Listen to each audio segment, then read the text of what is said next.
River Lagoon.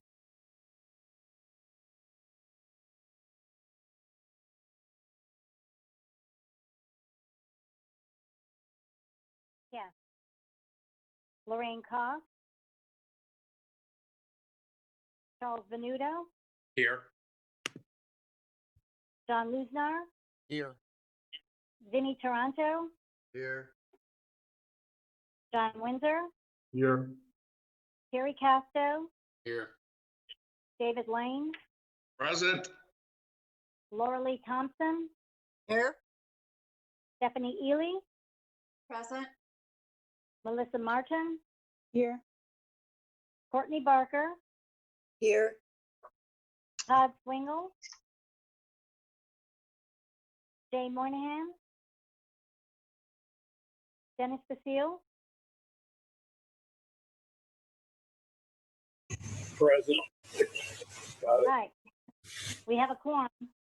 Okay, so let me check again. This is for the voting members today. That's Lorraine, John Luznar, Stephanie Ely, Courtney Barker, David Lane, Dennis Basile, and is that right?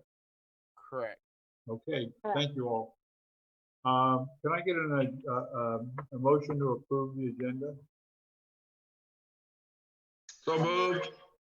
Okay, for those of you who are speaking, you have to unmute yourself when you do that. Lorraine, you didn't unmute yourself, but that you know, it's an Apple software update has come up in the middle of my screen. Is that mine? Yes. Okay. Pardon me, who was the second on that motion? I'll second. Stephanie. Okay, thank you.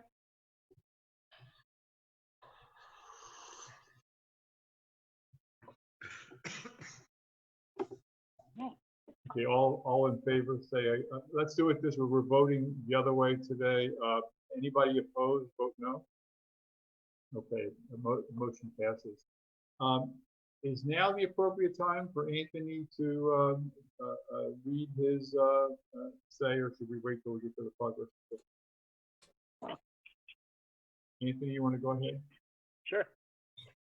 All right, so Chair, this is Dennis. Before you continue, I see Jay kicked in. He's the voting member. Thank you. Thank you, Dennis. all right, so for information, as we continue on these online meetings, I want to share the following logistical information.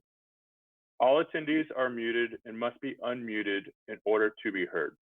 Attendees will remain muted until specific moments on the agenda when public comment is accepted.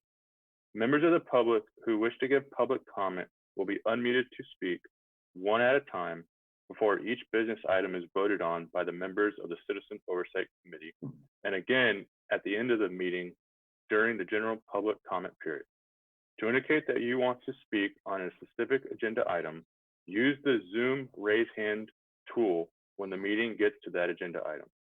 For those participating via computer, attendees will see the raise hand tool at the bottom of their screen, and participants will need to select the participant's icon at the bottom of the screen, and the raise hand tool is an icon at the bottom of the participant's window. For those participating via phone, dial *9. The meeting host will see a list of everyone who wants to speak and will unmute and call on those individuals one at a time. Please state your name and residence.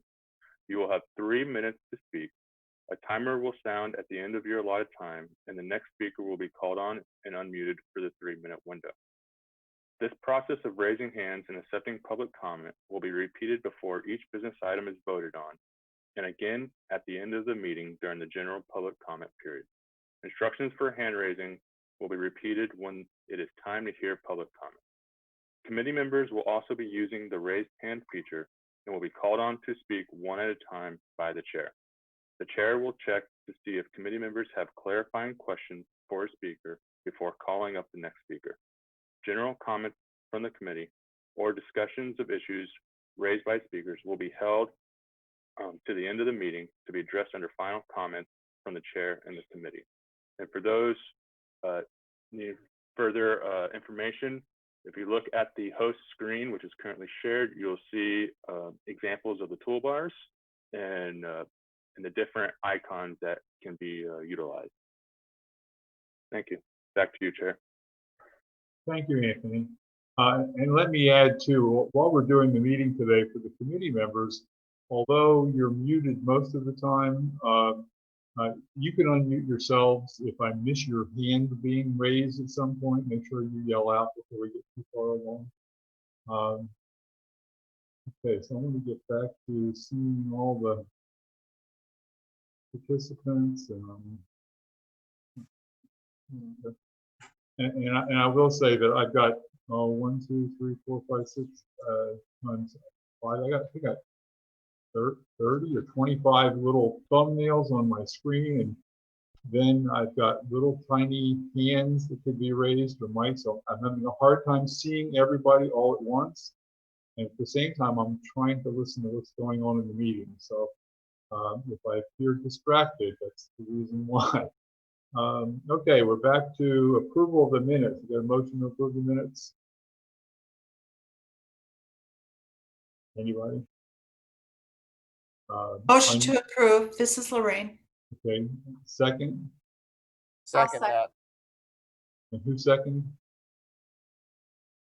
I'll second, Stephanie. Stephanie was second. Okay. Anybody opposed? We've seen none. It passes. We're on to progress and fiscal reports, and I want to turn that over to Virginia. Hey, good morning. I'm going to be very brief because this is quarterly report time. So I'm just going to touch on the things in the monthly progress report that are separate from projects and won't be covered in the quarterly report. So the first thing is that we have made some provisional reductions in both this year's revenue and next year's revenue due to the economic impacts of COVID. And I have some slides to talk about that further when we get to the financial reports. And we had to do this because we were submitting our budget for next fiscal year starting October 1. And so in order to project our revenues for next year, we had to do some early estimating with the available data. Skipping down to derelict vessels, we've removed another 4 derelict vessels. That work has continued through the various closures. Septic to sewer, we applied for 2 different grants, submitted 2 different grant requests, one for South Central C and the other for an extension of MICO to pick up 14 more houses along the shoreline between US 1 and the Lagoon. And those 2 grant requests total about $1.5 million. And then later in the agenda, we look forward to sharing the first My Lagoon story you've seen in a little while, our newest committee member, Jay Moynihan. Also, the request for proposals for getting plumbers on board to help citizens with their leaky lateral repairs and connecting to septic to sewer, that has been drafted and is circulating for final approval so that we can get that advertised. We have been mailing about 200 postcards a week for folks that are eligible for the septic upgrade reimbursement grant programs. So far, we've gotten 1 reimbursement request. We've sent out about 55 applications. I'm sure that number is higher because I signed a bunch more this week after we wrote this. And so as of yesterday, all of the postcards for 1,625 properties have been sent, and the phones have been ringing. So we're happy about getting that program going. Also, as folks respond to that, we are looking to recruit from that pool folks to participate in the in-ground nitrogen reducing bioreactor pilot project. And so far we have 12 potential recruits, and as of yesterday, we had 2 that were We've already done the soil testing, and they do meet all the requirements of the vendor and the Department of Health. And so that looks like at least those 2 sites will be moving forward here very soon. And per the request of the committee, we sent a letter out to all of the entities who have been approved for grants in approved for funding in prior years, and have not provided us with a scope of work and contracted for those dollars. So we sent them a letter asking for a schedule update on their project and a scope of work or a withdrawal notice. And we've received 3 withdrawal notices. And then as the summer rainy season approaches and the summer rainy season ban on fertilizer that contains nitrogen and phosphorus effective June 1st, we've had focus groups review the sign that we produced last year. We've used that information to update the sign. The sign is at the printer, and those new signs will be distributed at the tail end of the month here, as soon as we get them back from the printer. Flipping to the other side, this has been a really odd time for presentations, but the Brevard Indian River Lagoon Coalition held a partner meeting via Zoom and asked the Marine Resources Council and I to present sort of updates on what's been going on with the half-cent sales tax and what programs the Marine Resources Council has been doing. So that went quite well, and I believe they're going to have similar meetings going forward to keep all the different interest groups informed. Then coming up, I believe Laura Lee Thompson is still set to present at an MRC brown bag lunch. We have, our stormwater program has a contract with Marine Resources Council for doing outreach in classrooms. And as all the schools were shut down, that became a challenge. And so the Marine Resources Council has converted many of those programs to virtual learning videos and exercises. So they've been able to continue providing that service to students and teachers.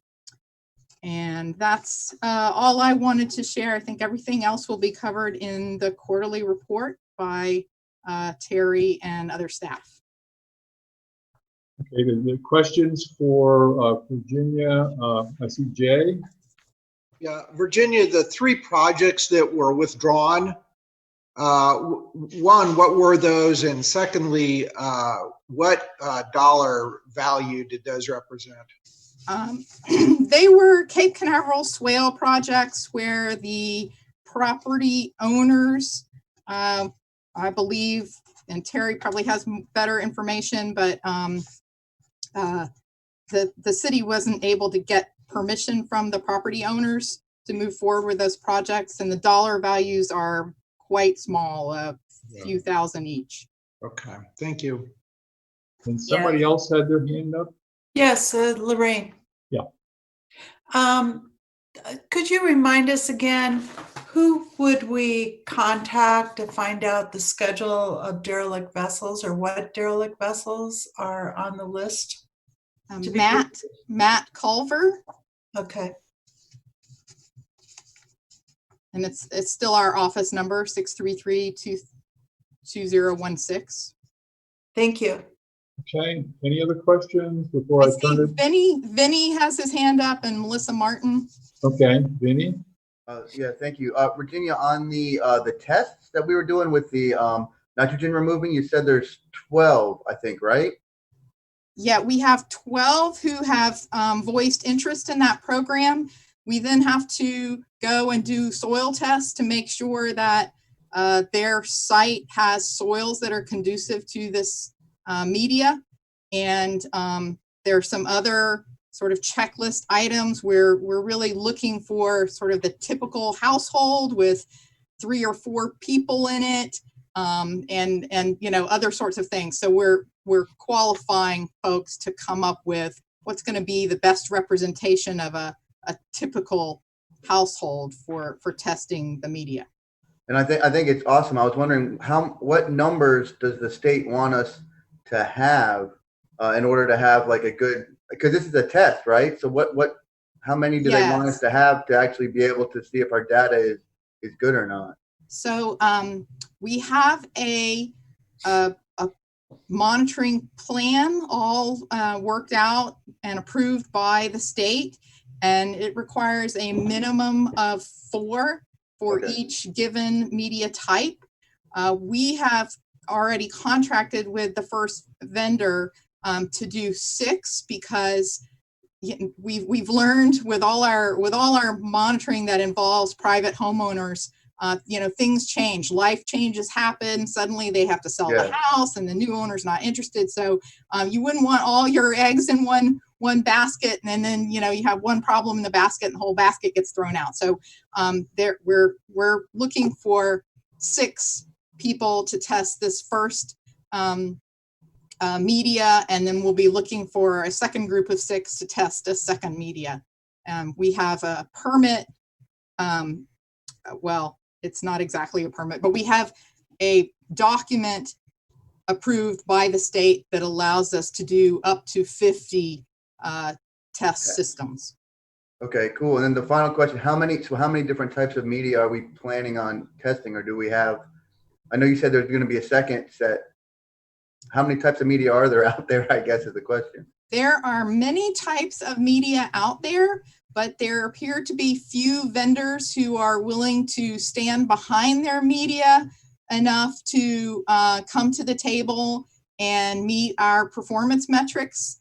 And so, we'll see how the first ones go. Okay, great. Thank you. Okay, and I think Melissa wanted to ask a question, but I noticed on my screen I don't see any hands that are coming up, and so I'm not sure if I was taken out of the role of a co-host or anything. But I just want to make that. So if you're not being recognized again, wave your arms and I'll try to take it. Thanks, Melissa. You have to open up the participants window. There's a little thing down at the bottom that says participants. Okay. Would it the be panelists possible, and how many hands are raised. Would it be possible to make him a co-host? Just because if he's got one screen, when people raise their hand, it'll put a little hand above their image, and that way he can. I see a hand on Melissa now. Yeah. Okay, go ahead, Melissa. Okay. Good morning, Virginia. Morning. I just had a quick question regarding the retail fertilizer signs. Where will they be distributed, and how will they be posted if there's anything different from last time? They will be posted at all of the same retail facilities as before. Plus, we've our consultant MTN has done a new survey, looking at what stores may have opened or may be stocking fertilizer that weren't captured last time. So there are a few more this go around than previously. But all of the lawn care, yard, DIY type stores, and the sign is similar to last time. It's still tall and narrow. It's a little wider and less cluttered. We removed some materials when we rearranged some things, and we moved up the QR code that allows people to just scan that QR code and find a list of products that meet the local ordinances without having to do all the math that the rest of the sign describes. Is there a JPEG or any kind of graphic we can help share on social media? Yes, we'll be launching online ads, several different ad campaigns that go with the sign, and that will include share features. We're going to encourage people to do that, to share it, but we can get you the image in the meantime. Okay, thank you so much. And Stephanie's got her hand up. Stephanie?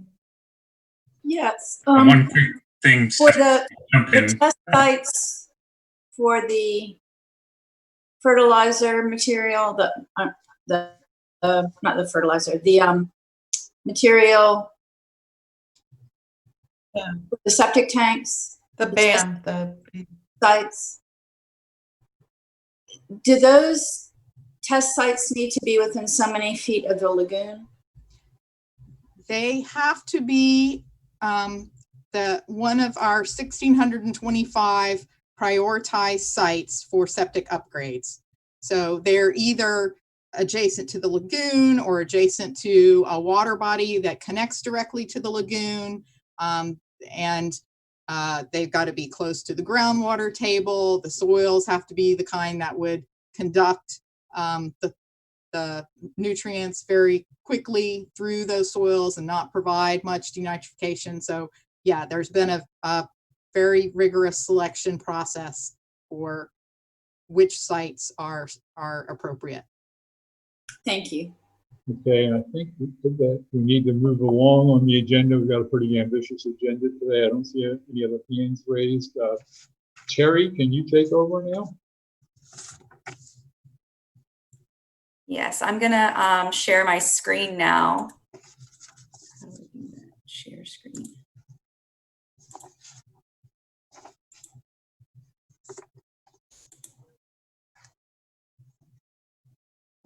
Is that full screen there? Oh, there we go. Okay. Can everybody see it okay? Yes. Okay. Great. So I'm going to go over the quarterly progress report for the projects from January through March. So we had a couple of projects completed this past quarter: the Cocoa Beach Muck Dredging Phase 3, the Coleman Ponds Aquatic Plant System. That one actually came in under contract value. It was contracted for $35,000 and it came in just over $11,000. And then Titusville also finished the South Street, La Paloma, and St. Teresa stormwater projects. Courtney?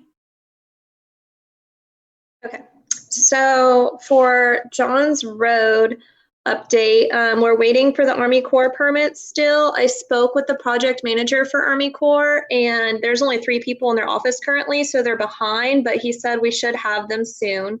He said a week or 2. With Kingsmill, we sent previous models and survey information to the consultant, but he came back now wanting more detailed surveys, so those have been ordered, so we're gonna get those done for the design phase. Huntington, still having issues with the landowner. We're drafting what we hope to be a final letter at this point to send to him. With Flounder, it's the same as John's. We're waiting on the Army Corps permit. It's the same project manager for that too, so the update is the same. Should be within a week or 2. 1349 had issues with project location. It is in the city of Melbourne, and they had a project in a similar area.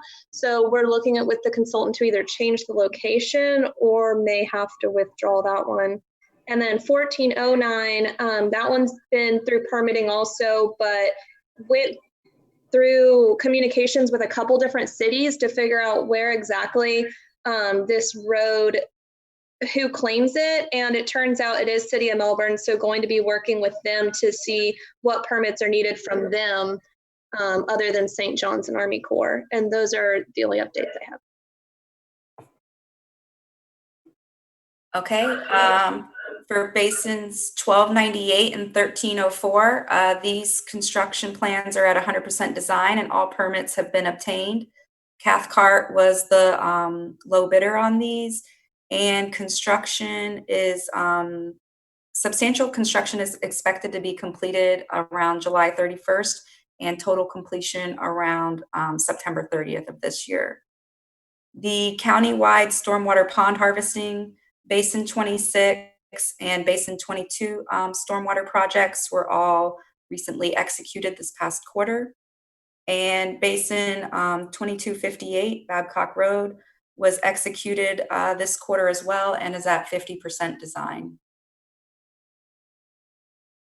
Basin 832, 100, and 100, the engineering and permitting for construction is complete, and for Basin 832, the construction is expected to start today, and Burkholm should start in the 3rd quarter. Basin 115, Carter Road, the engineering, permitting, and contract for construction is complete, And this one has already been constructed, but it happened since the end of March. So between March and now, the construction is completed. Basin 2134, similar, also engineering, permitting, contract for construction complete, and was recently constructed. Basin 51, Johns Road, engineering, permitting, and contract for construction complete, and that one should be going to construction soon as well. Basin 193, Wiley Road, same thing, going to construction around the third quarter. Basin 10, County Line Road, that one was recently executed this quarter and has also been constructed. Basin 141, Irwin Avenue, this one is recently executed and about to go to construction. Walker? Good morning, everyone. So I'll run through these pretty quickly. Grand Canal muck dredging, we are still on hold. The contractor is still awaiting an RAI from the Department of Environmental Protection for some additional effluent treatment technology they want to implement. At this point, I think it'd be ambitious to say that they will be back to dredging before June, mid-June or so. Sykes Creek muck dredging. We did have, we put it out to bid and we did get back a number of responses. The lowest responsive bidder provided us pre-qualification documentation. They requested, we had quite a few questions for them on the documentation that they submitted. So we gave them an RAI, a request for additional information, and they asked if they would give them until June 30th to respond. The county agreed. So they're pulling together this package and we expect to have something before June 30th. Merritt Island muck removal, phase 1, that is the permits for the dredging component of it have been received from the DEP and the Corps. There are an upland dredge material management area still needs to be permitted at this point. We're working with a consultant to get a proposal in place to have that done. Titusville West and East, I'm going to talk about them pretty much. They're essentially one project, even though they're broken out as two. We are working with a consultant at this point to obtain a proposal to collect additional field data. Namely, it will be geotechnical information, including vibrocores, physical sample analysis, and chemical sample analysis. NASA Causeway East, we actually have a contract or a task order in place with the consultant. The consultant they had actually slated to be out there today to collect some field data, but due to the weather conditions and the wind, they had to put it off till the beginning of next week. O'Galley Northeast, we have final design bid packages that are about 98% complete. We have to obtain regulatory authorization from the U.S. Army Corps of Engineers Civil Works Group to implement a temporary pipeline crossing because this area is on the east side of the ICW and our dredge material management area is on the west side of ICW. We need to run our pipeline across the intercoastal waterway, and we need Corps authorization to do that. I just received a draft proposal yesterday from the consultant, so we hope to have that executed in the next couple of weeks to get that moving forward. Rockledge B muck, that is actually Rockledge A, and we will start correcting that as we move forward. On Rockledge A, a consultant was out in the field all this week collecting additional data, survey data. They have not started on collecting vibrocores yet, but they're collecting the initial bathymetric data so we can further refine the geotechnical data and the vibrocore collection as needed. Miko sewer line extension, another point of correction is that's actually, it says 017, that should actually be 31. That we are essentially 100% complete with design. We anticipate that will go out to bid come March 21st or May 21st or May 28th. Anthony? All right. So it's Sykes Creek Zone in septic to sewer. We are having a bid opening on May 20th. This has been pushed back because of the COVID situation, but I think they're feeling more confident that the bid opening will happen soon. And then we would expect construction to be commencing about 6 months out. And then for Sykes Creek Zone M and T, we went back to the drawing board for vacuum sewer. The engineer is redesigning, doing those preliminary engineering based on vacuum sewer requirements. If this turns out to be cost effective, we will pursue vacuum sewer for these projects and potentially any of the other difficult projects that are in the plan. For South Central Zone C, we have come to an agreement with the Central HOA concerning relocation of the lift station, which is going to allow us to move forward.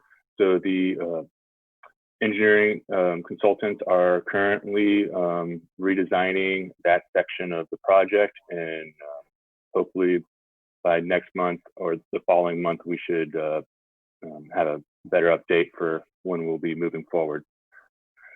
For the sewer lateral replacement repair, we have 27 repairs done. So we continue to collect a few of those at a time. The RFP will, for the plumbers, will allow us to make a bunch of project progress on that soon. Brandon? So I'm going to jump down to line 58, grass clippings first, because our fertilizer and septic are sort of combined together into one presentation. But the grass clippings campaign, that's the one Marine Resources Council was working on with us, and we were joined in with several other counties to work on that project. Because of the current social distancing situation, they had opted in the other counties not to do the focus groups on the messaging. We still would like to continue with the focus group, so we're talking with MRC on how we go about that, whether they're done virtually or we wait till we can get some people together for our focus group. We're waiting on a scope of work from them to get that moving forward. And then we'll go into the fertilizer, public education, and septic public education. So that is joined in part with our Lagoon Loyal program. We've been working on the website for that. So we're going to do a little overview of the website and run through for interest of ease of viewing. We put it into the PowerPoint presentation, so it won't be the actual website. I took screenshots from the website. So when you first log in, this is on the left side's what you see, and as you scroll down, that's what you see on the right side. So that's the welcome screen that gives sort of a basic idea of what the Lagoon Loyal program is.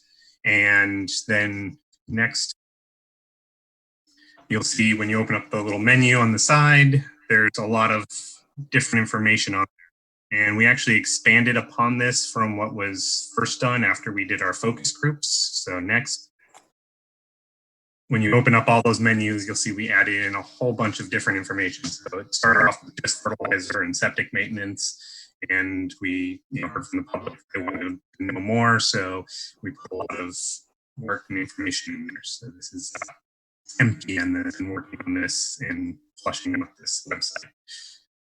Next. So the basis of the Lagoon Loyal program is that people sign up and do these activities. So the sign up's very easy for them. This is the general sign up for a public member. Next. And we also have businesses that are joined in that will offer discounts to people as they earn points in the Lagoon Loyal program. So their sign up is very simple too, a little extra information just so that we get the info out there on the businesses. Next. And you'll see some of the actions that people can take And this is viewable by the public, so you don't have to be joined up on the Lagoon Loyal program to be able to see the actions you can take to help the Lagoon. We wanted anyone to be able to see that. But this is some and next. Scroll down and you'll see some more different actions on there. So depending on the difficulty of the action, they earn different amounts of points, and then those can be redeemed for coupons from the various businesses that have signed up. Next.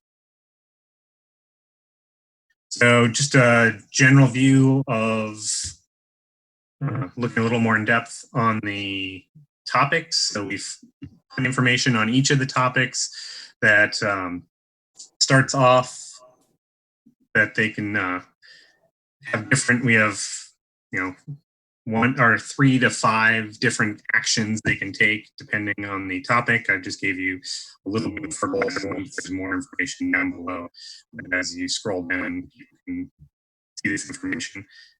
Next. And so septic maintenance, similar. So all of the sites actually start with the let's be clear at the top and give a little bullet point that you can, simple take home message that everyone can see, and then they can get more in depth as they scroll down. And we tried to arrange them so that they have the easiest actions first, and then it gets as you go down the list. Next. This is the grass clippings page. I'm just showing you the very top parts of the next few. Next.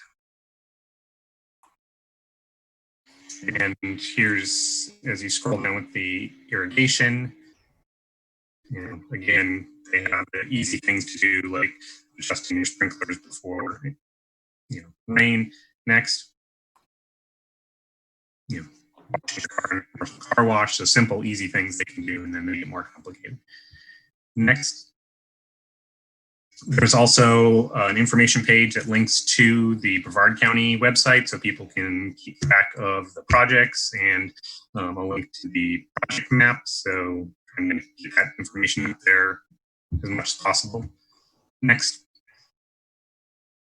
And there's also a fertilizer training video that the stores that sell fertilizer, they've been given information for their employees, some brochures, and also information on how to access this video. So the video is hosted on this site, and it goes over the fertilizer sign, teaches the employees how to recommend a fertilizer for our customers that's lagoon friendly. Next. And there's a view of the sign that Virginia had mentioned before. So you'll see we put the sort of never fertilize messages at the top, and then put the always remember to do this during the fertilizer season at the bottom. So we sort of split those up so that we weren't confusing the message of here, select the fertilizer, but don't fertilize at this time. So we want to make it clear this is when we don't fertilize, and then give them that QR code that they can scan to pick the fertilizer during the right time. And then the other actions that they need to remember when they are fertilizing.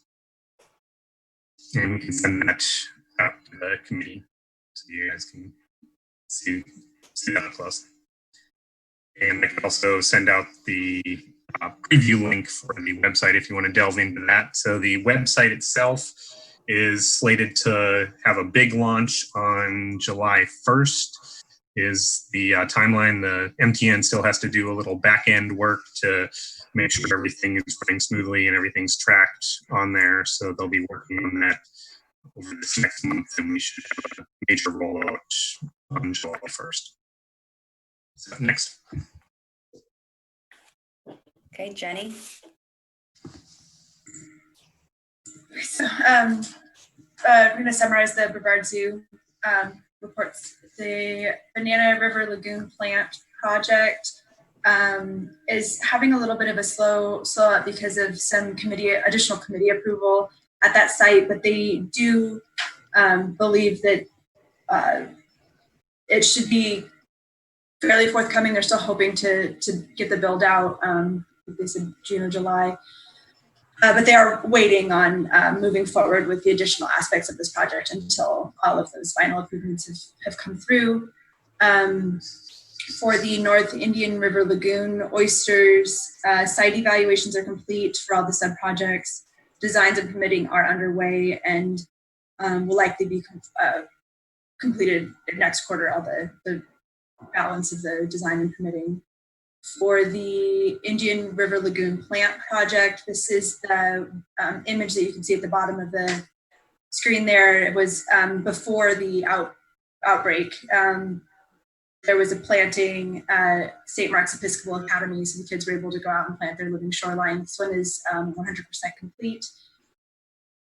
The Central Indian River Lagoon Oyster Project is in the material acquisition and prep phase. Permits have been submitted or are underway for the balance of those projects.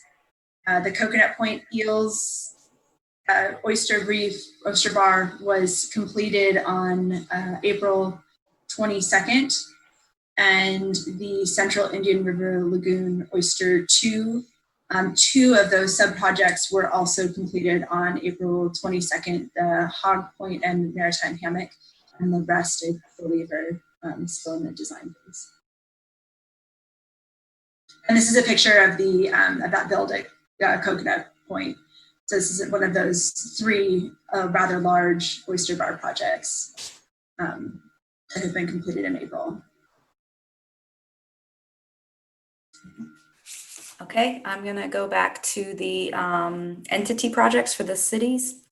The Cocoa Beach Water Reclamation Facility upgrades work this past quarter consisted working on filter 1. They installed electrical conduit, wear plates, and a diamond filter. The traveling bridge, festoon poles, and aluminum canopy were also installed. And that one is online now, and they're about to start, and they are starting work on filter number 2. Cocoa Beach muck dredging phase 2B work this past quarter focused primarily on Canal 18, and the bathymetric surveys were completed. And the Cocoa Beach Golf Muck project was executed in the contract was executed in April. And these two pictures here are, they're from the phase 3 Cocoa Beach Muck project that was completed this past quarter. I just wanted to show some of the clarity that Cocoa Beach residents are seeing in their canals. The Indian Harbor Beach Muck project is, the design is complete, and the next stage is applying for permits. So that should be happening soon. The Big Muddy Baffle Box project, engineers found 3 force mains. So they're working with Brevard County Utilities and their consultants to determine if these lines are active. So that project's pretty much ready to go to bid, but we've got to figure out what's going on with those lines before anything can happen. The Marine Resources Council, Fisherman's Landing, and Rotary Park Living Shoreline projects were executed this past quarter. Melbourne's Hogue and Penwood sewer conversion projects, those are construction's complete and awaiting homeowner connections. Cliff Creek Baffle Box construction is still underway, and they expect completion by the end of May. Rush Drive Baffle Box plans are at 90% and are awaiting permits. Grant Street Water Reclamation Facility plans are currently at 60% with 90% submittal expected for June. Riverside Septic Removal, 50% of project construction is complete and 1 homeowner is connected. And the Sherwood Park Stormwater Quality Project is out for signature, and so is the Roxy Avenue Septic Conversion Project. The Merritt Island Redevelopment Agency is at 85% complete with 21 connection fee requests. Palm Bay's North Region Water Reclamation Facility construction's been delayed due to the COVID pandemic, so they're waiting for things to settle down before they continue with that. St. John's M1 Canal Project, 90% drawings are complete. They have permits with the Army Corps of Engineers and West Melbourne, and they've submitted permits for DEP, the county, FPL, Florida Gas Transmission, Melbourne, and DOT. Titusville High School baffle box design is 90% complete. The Osprey wastewater treatment facility design is 60% complete. They were also recently awarded a St. Johns River Water Management District cost share grant for $1.35 million to help with this project. The sewer lateral repair project is at 9% design. Titusville zones A through G septic removal. The kickoff meeting with the design engineers was held on March 9th, and preliminary work has begun. And West Melbourne's Sylvan Estates construction is about 15% complete, with final completion expected for November of this year. So these next few slides are the projects that Virginia mentioned earlier with that are outstanding or are expected to happen within this fiscal year. And to answer your question, Jay, about the cost for the 3 Cape Canaveral projects, the total for the 3 was around $6,000, so it wasn't a whole lot of money. And then here's the next page. I spoke with Melbourne yesterday, and they said all of their projects are in the design phase and are still planning to move forward, and they're going to be submitting paperwork later in the next few months. And here's the final page for that. And then this is showing the current versus previous quarter progress. Are there any questions? Yeah, I have one. Coco's J&K project. Mm-hmm. I know that they just finished a study on it, so they haven't notified you in terms of being in design or going to design, or? They did that just last week or this week. I think they're in about 30% design, and they should be coming to contract soon. Okay. Mm-hmm. David? Okay, yeah, I wanted to go back a couple of screens. I had a question for Walker. Walker, you hear me? I sure do. You discussed Merritt Island dredging. What location was that? Was that along the Banana River Drive corridor dredging? Yes, that's on the west shoreline of the Banana River along that. Okay. And very briefly, give me that update again. So we have permits in place for the actual dredge work. What we don't have permits in place for is the dredge material management area. We're working with the consultant. I don't know if you recall the I'm going to butcher the name, the NVIDIA site, or what we were calling it the Walmart site, which is behind the Merritt Island Walmart. So the plan moving forward is to permit that particular site as temporary dredge material management area to process the material from that Merritt Island D2 dredge project. So now, isn't that also the dredge reposit location for the Sykes Creek dredging already? Sykes Creek Phase 2. Okay, so it requires a different permit to come from a different location? Yes, that's correct. Oh, I gotcha. Okay. All right, and then I had another question for Anthony. Anthony, you hear me? I hear you. You had mentioned updates to the septic to sewer and a couple of different zones on Merritt Island. Can you just tell me what those zones are? Yeah, I don't have a map of that, so. Okay. So Sykes Inn is a few of the finger canals up along North Banana River Drive. There's 4 finger canals that did not have sewer. The rest of them do. It's just north of the elementary school and church, like halfway up. Okay. And how many sites was that? How many homes in the area? Yeah. About 78. 78. All right. And was there one more zone? There are 2 more zones in Merritt Island. There's Zone M, which is Milford Point. Okay. And Zone T, which is Horty Point. So Zone M has 56 properties on it, and Zone T has 148. And Zone T was what point? Horty Point. 40 Point. And Zone So M it's from was, the Girl Scouts South. oh, I got it backwards here. Okay. All right. What was, you got Horty Point and then Milford Point. Okay. Yes. All right.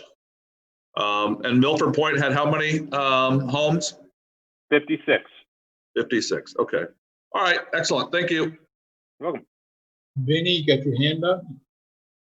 Yes, I just wanted to thank you guys for this this update. The pictures were really I really liked them. I think they really helped add some color and flavor to what might otherwise be considered a drier report. So great job on adding the pictures and letting us see some of the work and stuff. So that was really awesome. Thank you.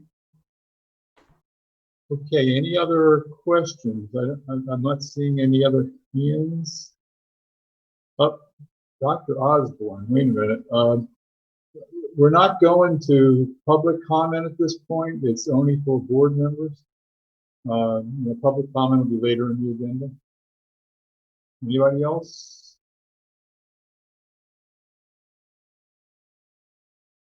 Okay, I don't see any. So I guess, Virginia, we're back to you. And I guess the Crystal's financial report.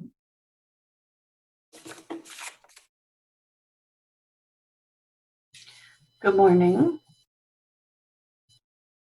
Good morning. How are y'all today? Good. I'm about to screen share the financials. However, I need the current screen share to exit.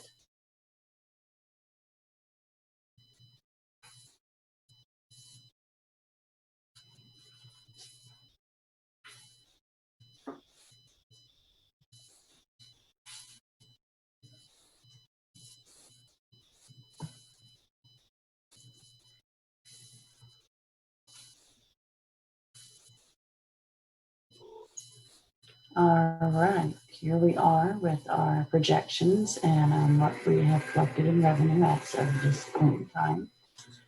As you can see, our graph looks a little different as we have a new star off to the far right. It's more of a COVID-19 symbol.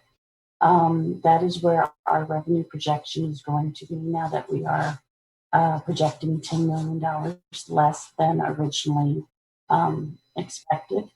I believe it is up for discussion as do we want to change our graph to show the new projection in a line, or do we want to leave it as is? COC. That's Comments on that? Ron? Vinny, go ahead. I guess I was just going to ask a little bit more of how that number was achieved before I guess we decide, like, how did we realize that it was 10 million less than what the county predicted? Well, per our budget office and Jill, there had been talks of how to calculate this, and I do believe we briefly discussed a little bit at the last meeting as to how this was projected, and it went back to the Great Depression and how we received our percentage ratio to try to figure this 10 million less. Hey, Crystal, I have slides to talk about that. Okay. Then we will move on and we will talk about it later. I think that's a good idea. Yeah. All right. Next with that are the physical numbers that go with the chart. Did we have any questions about the revenue graph or chart before I move on? Jay's got his hand up. Crystal, I mean, maybe this is premature to make this comment, but I thought it's what you asked. I, at this point, would prefer that we continue, especially on the line graph here, showing it the way it is now, with the original estimates for the year. And that COVID number, I mean, I'm guessing that may evolve and go up or go Exactly. down as the year goes Exactly. It's a on. very preliminary number, Jay. So that's why I wanted to put a dot on there so you could see, you know, what we were projecting for this current year. We Right. also have projections for next year, and certainly the dollars collected for February were right on track. And Sure. so, you know, it is really too soon. You know, we don't have data to use to project what the revenue impacts truly may be. It's very early for that. Right, and understandably so, and that's why, I mean, I'm glad to see, you know, your best guesstimate on there for the COVID effect. But I like showing the original estimates because in keeping them where they were or where they are now, because as the year goes on and as we get into next year, it gives us a handle on what sorts of reductions, if any, we might have to make in some of our projects. And so, you know, I would be in favor of just leaving our original estimates as they are and let the COVID number go up and down as as we get more data. Okay, Terry, you got your hand raised. Terry Castro. Yeah, I think we're talking past each other. The number that we're debating is the actuals. So we're predicting a new endpoint for actuals, but the state and county projections, which are the other two lines, are not ours to move. So the blue line, the very bottom line, is our projected line. The very top line is the state projected line, and the purple line is our actual. okay, so you're saying the counties, this is when the blue line, county's projection, that's That the is resources our number, department? yes. Oh, okay, I thought it was the total county budget. All right. Well, it is our budget, but that will possibly change. For the project plan? No, for what is expected each year. It's our revenue projection that Crystal and I come up with For the project plan. for the half-cent sales tax. Yeah, okay. All right. Okay, anybody? Three participants raise their hands, and I can't see who they all are. We have a Terry Casto, a Todd Swindle, and a Dennis Best. Okay, Todd and then Dennis. Okay, thank you. I'm okay leaving the existing projections. I don't think it ever hurts to understand the impact that we may have realized, but I do think it's worth, even in the lack of solid information, making some estimates of what the projections, what that new line would look like, so that as we're faced with decisions, either coming up on plan revisions or as projects change or there's any financial decision to be made, just having some degree of estimate. And that's what it is. It's an estimate, but at least something to work off of, so that it's more educated than having nothing. So I'm okay with whatever mechanism you want to choose, whether it's readjusting the existing line. I think there's probably some value to leaving that there, but I personally would like to see some projections just based on whatever information you do have. Okay, Dennis. Dennis, do you still have your hand up? You're muted. Dennis, you need to unmute. Got it. I got it. Sorry. I'm agreeing 100% with Todd. I think that, considering last month we told the county commission, hey, we think there's going to be a downgrade. We'd rather not spend $6 million that we think that we're not going to have. Having the projection, keeping the original lines, but having a projection of the best data that we've got as it comes in, I think is valuable to everybody concerned. Okay, anybody else with comments or questions? I don't see any other hands. Crystal, are you finished or you got more to go? I have one more to go. I'm going to stop sharing this and I will share the new one. I would like to go ahead and apologize to everyone because I rushed through while I'm trying to get the budget, and what was sent out was incorrect for our So this will get sent out once it goes through a final ADA check, but this is our financials as of this point. And we are at 3.5 million expenditures. And you will see that our revenue has gone up from the previous year, but it's because of the grants that we currently have. And I do believe we just received another grant, which was not included in these financials. So you'll see here the tourism development grants, and that may go up or down depending on what information Virginia will touch base on that. Are there any questions about this? And again, I do apologize that you did not receive this one in your packet as there were errors in what was sent out. Okay, I'm not seeing any hands at this point. So Virginia, are we back to you? Yes. Crystal, do you need to, okay.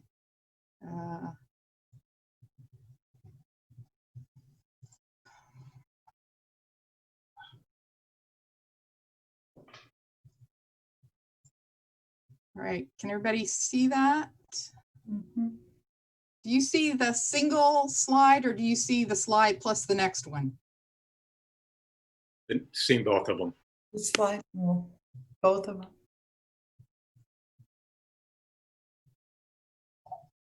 How's that? Good. Good.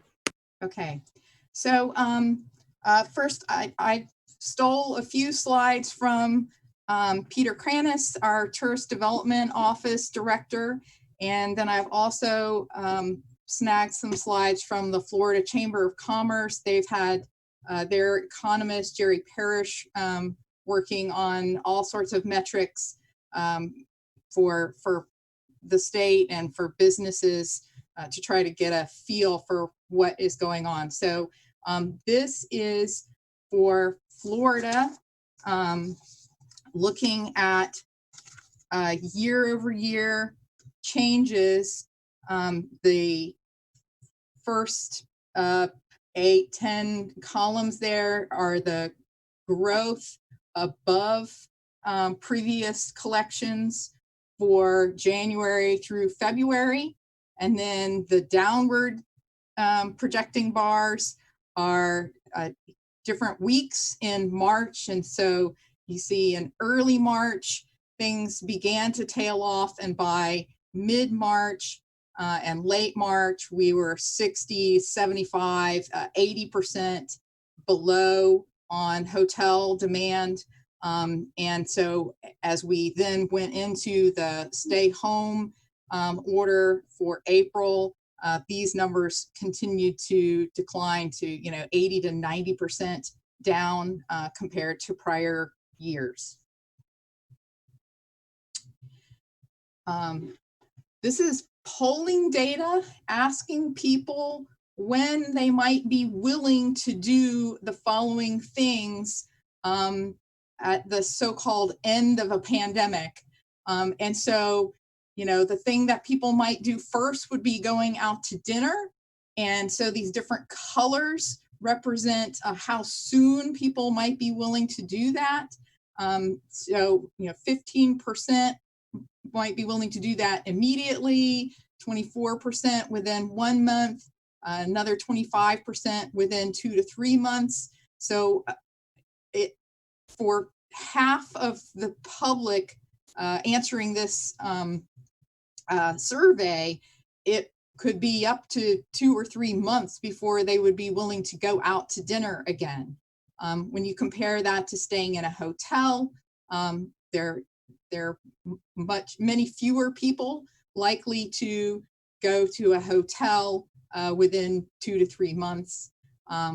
And flying on a plane is actually quite similar to staying in a hotel, which I found quite interesting. And then going on a cruise, people are way less confident about going on a cruise. So see 4 to 6 months, 7 to 8, 11, a year or so before people are confident about going on a cruise. However, what people think they might want to do first after they're allowed to travel is go to a beach destination or resort. And so looking at small towns, rural destinations, parks feature wide here, and all sorts of state, county, regional, recreational areas. And so our Space Coast is really positioned extremely well to market to what people are saying that they are likely to choose as their first destination. And the Tourist Development Office is planning to launch a $700,000 marketing campaign starting June 1st, running through the summer, that will be promoting return to human space flight, our beaches, and our many outdoor activities. For their revenue forecasting, which is largely collected from the hotel bed tax, what they have actually seen in February was they were up 6% compared to their prior projection. For March, were projecting 75% decline. Their revenue collections are also delayed like ours are. So even though March has happened, this is a projection of what their collections will be. You see April, they're projecting at 90% below, May at 90% below, and then hoping that things will pick up June, July, and August, September. So the total impact that they are projecting for the fiscal year is 40% down. So the first half of the fiscal year was extremely good, and the second half of the fiscal year very low, and the combination of all of that combined would be a 40% reduction in revenues for the current fiscal year. And then going into next fiscal year, it would obviously be better than that 30% decline that they're projecting for September. And they're looking at a couple different scenarios of how quickly things bounce back next year. So this is a slide from the Florida Chamber of Commerce. The state also receives funding from a number of different sources, and about 20% of the revenues coming into the state coffers are based on tax receipts from tourism. So I just wanted to present that 20% number of tax receipts from tourism. Obviously, tax receipts come from many different sources, and one of them is business and industry. And so this is also from the Florida Chamber, which they got from Florida Gulf Coast University. And it ranks the different counties according to how diversified in their industry is. And so we're right here at number 2, Palm Bay, Melbourne, Titusville. We have done a fantastic job of diversifying after the prior downturn in our economy and the change in the space shuttle program. And so I'm hoping that this is really a good indicator of how resilient our industry will be in recovery. So this is, I tried to kind of simplify what my thinking was in coming up with that red dot on Crystal's graph. So I've looked at sort of 3 different sectors of our public that are paying the sales tax. So looking at tourism, and then unemployed folks, and our retiree population. So in our community, we believe that tourism is typically responsible for about 28% of our collections. So I said 30% of our collections. Using the TDC numbers, I said, okay, for the second half of the year, they were projecting an average of 80% reductions. I was more conservative with them for next year. You know, they're looking at less than 30% reductions. I went ahead and kept 40% reductions. For unemployment, obviously, if people are unemployed, they're not going to be spending the way they were when they were employed. They're using a projection of 20% unemployment. You know, how much less would they be spending on taxable items? I picked the 70%. For next year, it's not that I think unemployed people are going to be spending more. It's that I'm hoping that we will have maybe half as much unemployment as we have in the latter half of this year. Retiree spending, we know that a lot of those folks are on fixed incomes. A lot of them are basing their decisions on how their savings accounts and investment portfolios are doing. And so we've seen a decline in the markets. They may be spending less, although many of them may be sort of on a fixed income and sort of buying the minimum anyway. So I picked lower reduction numbers for them. And then, you know, multiplying all of that out, calculating maybe a 42% reduction for the second half of this year and a 21% reduction for next year. And our annual revenue prior to all of this, we were on track for collecting about 48 million. And so a 21% reduction in that is $10 million. So whether you do 42% on half of this year or 21% on all of next year, you get the same answer. So in our budget that we have submitted, we projected collecting $10 million less this year, which was the dot you saw on this year's graph. We also projected an additional 10 million less in revenue collections next year.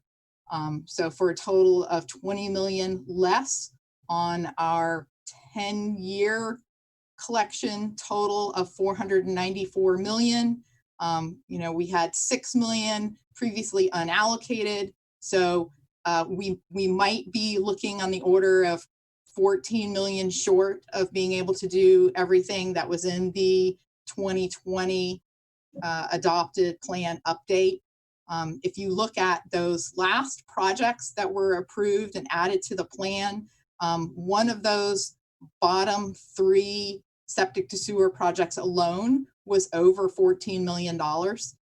So I feel quite confident that we can proceed with everything that we have moving forward right now, everything that's in design, everything that's in construction. We have enough cash right now already collected to pay for everything that's going on now.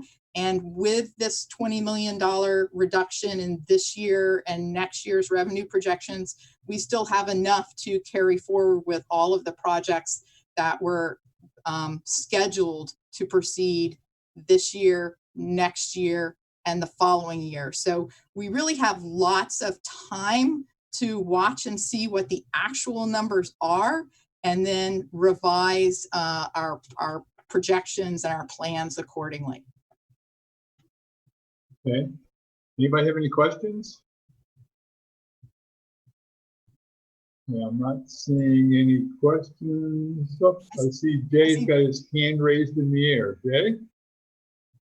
Not a question, but just a comment. And I think I just wanted to compliment Virginia on her guesstimate here. I think she did a very good job of assembling data from a variety of sources and coming up with a very reasonable sounding estimate for at least at this particular time. So I would like to say thank you for your effort on that. And I think it's a good methodology for going forward through the rest of this year.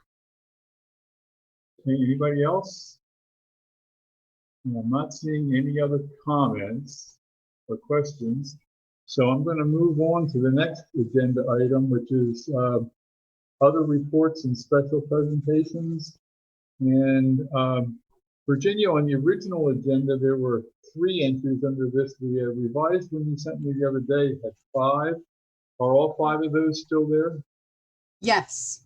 Okay, so we start with Dr. Jacoby from St. Johns River Water Management District. Dr. Jacoby, are you out there someplace?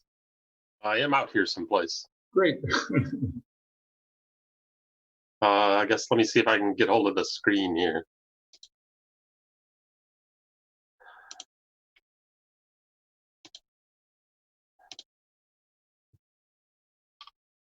So maybe someone tell me if you're seeing a full screen update on SJRWMD efforts slide.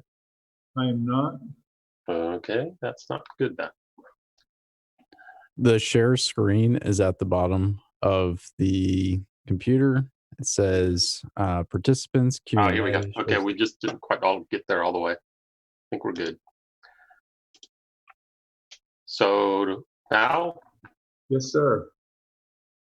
Okay. So what I'm trying to do today is just a little update on some of the things we've been doing. The take-home message, if you want to go off and get a drink of water or something, is we're out here to help.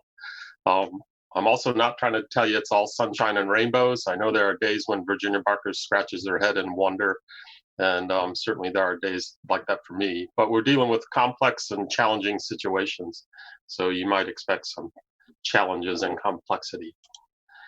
The thing I'm going to focus on most is the nutrient enrichment issue, where we've seen recurring algal blooms, with the worst ones beginning in that 2011 period, what we used to call a super bloom. We've seen extensive loss of seagrasses, which we track as a metric of health of the lagoon. And I'll give you the update. The graph shows you acres of seagrass in the different mapping years, 1943, 1992, etc. That last hatched bar is the estimate from the 2019 maps, where the images were taken in the spring of 2019.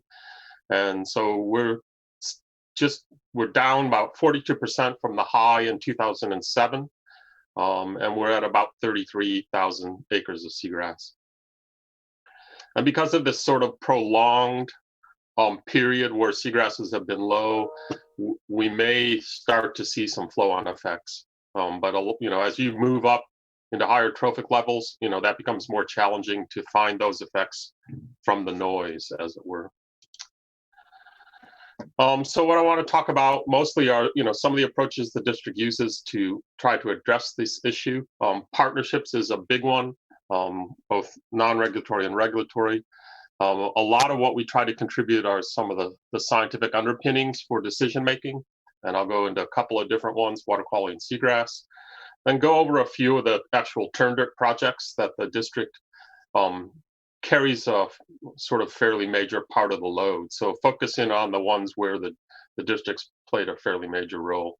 And last, finish up, trying to show you that we try to communicate the same kinds of things you try to communicate. One of our key non-regulatory partnerships is with the Indian River Lagoon National Estuary Program, the Indian River Lagoon Council, or the RL Council. This is a relatively new partnership because of the reorganization. I mean, the estuary program essentially was managed by the St. John's District for a long period of time. And so we're still working our way through exactly how this is going to fly. Obviously, this provides a leverage on a little more funding, with the partners contributing to be part of the game. It provides that sort of local control. And certainly I hear from my executive director that it's, this group that's in a sense driving the boat. So we look to them for the leadership. A regulatory partnership is the sort of TMDL side of the world, where no one wants one, but pretty much everyone has something now along the lagoon, whether it be a TMDL and a Basin Management Action Plan, or BMAP, or the Reasonable Assurance Plan that Mosquito Lagoon stakeholders put together for themselves. And we try to contribute to this. This is technically owned by the FDEP, so a fair bit of what we provide are the supporting data. Initially supporting data to kind of get the ball rolling, to show people they had an issue, and now supporting data to show the changes that are happening. Water quality is a key part of that. And we have kind of two approaches to water quality. So we have the typical grab stations, as they're called, where monthly water samples are taken. There's over 80 or so, I think, stations up and down the lagoon. And that provides detailed lab analysis on a batch of analytes, not all of which are all that relevant to what we're on about. But you get everything when you bring the sample in. We also have 6 what I'll call real-time sondes. The XO2s, there's a picture there on the right. They're distributed throughout the lagoon at the red dots that are on the map. They provide some basic measurements of water quality that have proven to be useful for a range of things, particularly finding events.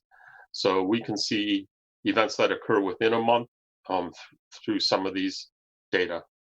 And they're very useful when we were having an issue with algal blooms and concerns about low dissolved oxygen levels. And we were able to look at these data and determine whether we needed to mobilize people to go to places and maybe collect up dead fish and things. I'll point out that these are not the only real-time sondes that are out there. Harbor Branch has a batch, and so does the Orca group. In fact, they have more than the district has. Seagrasses, certainly for the basin management action plans, for the sort of northern part of the lagoon, they're used as kind of the metric of health. We map seagrasses every couple years, which provides us with a sort of broad scale picture of what seagrasses are on about. And then we have more detailed data on transects. And again, there are like about 90 transects that are surveyed now twice a year, so summer and winter. Summer being kind of when you expect peak seagrass, and winter being when things die back a bit. And we can put those two together, which is good because it gives us that kind of fills in the picture between the maps, because some of the metrics that we use are correlated with each other really well.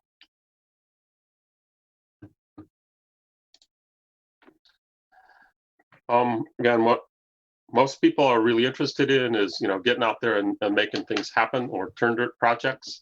The district has many different approaches to doing these. On the left-hand side of this slide are the 3 major cost share programs that the district runs, where people submit proposals and the district kicks in funding. So, for example, the district-wide and the Ready and Innovative Cost Share Program put out about 34 projects and about $24 million in FY 2021. The Ag Cost Share was 13 projects for just under $2 million. So again, the district's trying to leverage their funding to help people move things forward. On the right-hand side is a snap of the cover of a study that was done in conjunction with the DEP and the Indian River, the IRL Council. And this was looking at the sort of large regional scale projects that could be done to assist the lagoon. So the consultants actually collected up pretty much any project that people were willing to give them, but then they focused in on 8 sort of major projects that would typically exceed the reach of the counties and the cities. And so if we look at the ones that would be relevant, so sort of the North IRL, Banana River, and the North Central IRL, those projects would remove, if they were all implemented, over 87,000 pounds of nitrogen and over 6,000 pounds of phosphorus. All total, that'd be about $48 million capital cost, and an estimated $2.2 million of annual operating and maintenance costs. So they would basically generate removals at the rates of somewhere between $22 and $79 a pound of nitrogen, and $172 and $1,700 or $1,700 per pound of phosphorus. And that depended on the scale and the type of project and its efficiency.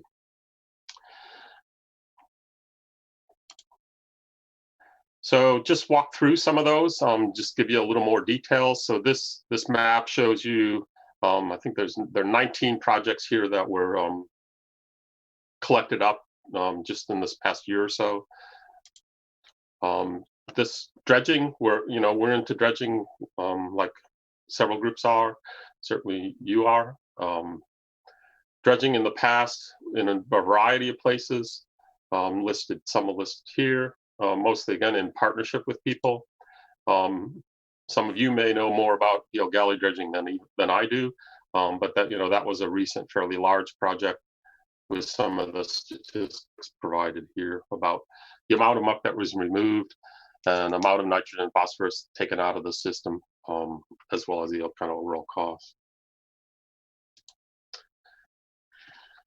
Another big move for the district is to treat water and to send it back kind of where it belongs. So one of the major changes that were made in the past for the Indian River Lagoon watershed were the canals that tended to pull water that would have gone into St. Johns River to the east and into the lagoon. So Fellsmere Water Management Area is one of these projects. It deals with the C54 canal, which heads into the back of the San Sebastian River, as you can see on the map in the lower left-hand corner. And then the arrows show you where the treated water is sent back up to the St. Johns River watershed. And that would take out about 6,000 pounds a year of nitrogen and 500 pounds a year of phosphorus. And the project itself is pretty much completed, except for the open water areas. They're putting in some amenities, docks and things. So that's about 3,000 acres of wetland and another sort of 7,000 acres of open water.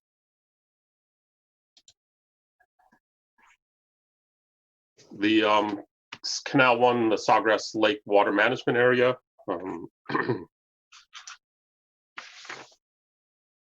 which is out west of Palm Bay. This is the second phase of this project. And again, this is another one where they're attempting to restore the flow to its original pathway. And that's over 300,000 pounds of nitrogen a year and 33,000 pounds of phosphorus that will be removed in the treatment. The Crane Creek, someone mentioned earlier, the Crane Creek M1 canal flow restoration, which is underway, estimated 23,000 pounds of nitrogen and 2,900 pounds of phosphorus when that's completed. Also some work with damaged habitats. So again, another way to kind of give the lagoon some exercise is to set up the sort of filtering processes, return those which were removed.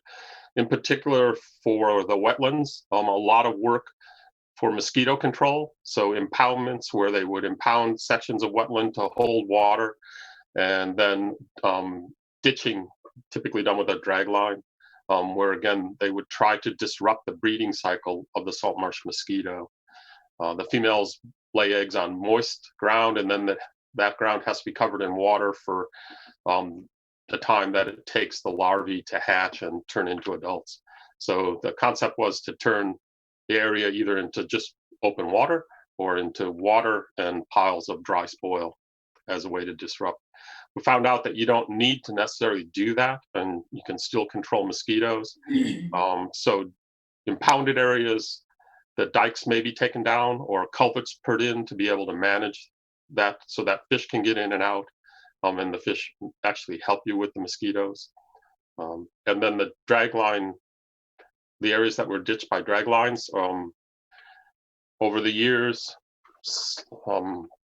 nearly 500 acres, I think, of ditched marsh has been restored by a relatively simple process of taking the spoil, which is the dirt to the sides of the water that you see, the ditch. You level that off to the elevation of the surrounding natural marsh that remains, and then you just basically let nature take its course. And within years, you get revegetation with salt marsh, and it moves forward from there. So the dragline ditched areas slowly erode to open water, basically.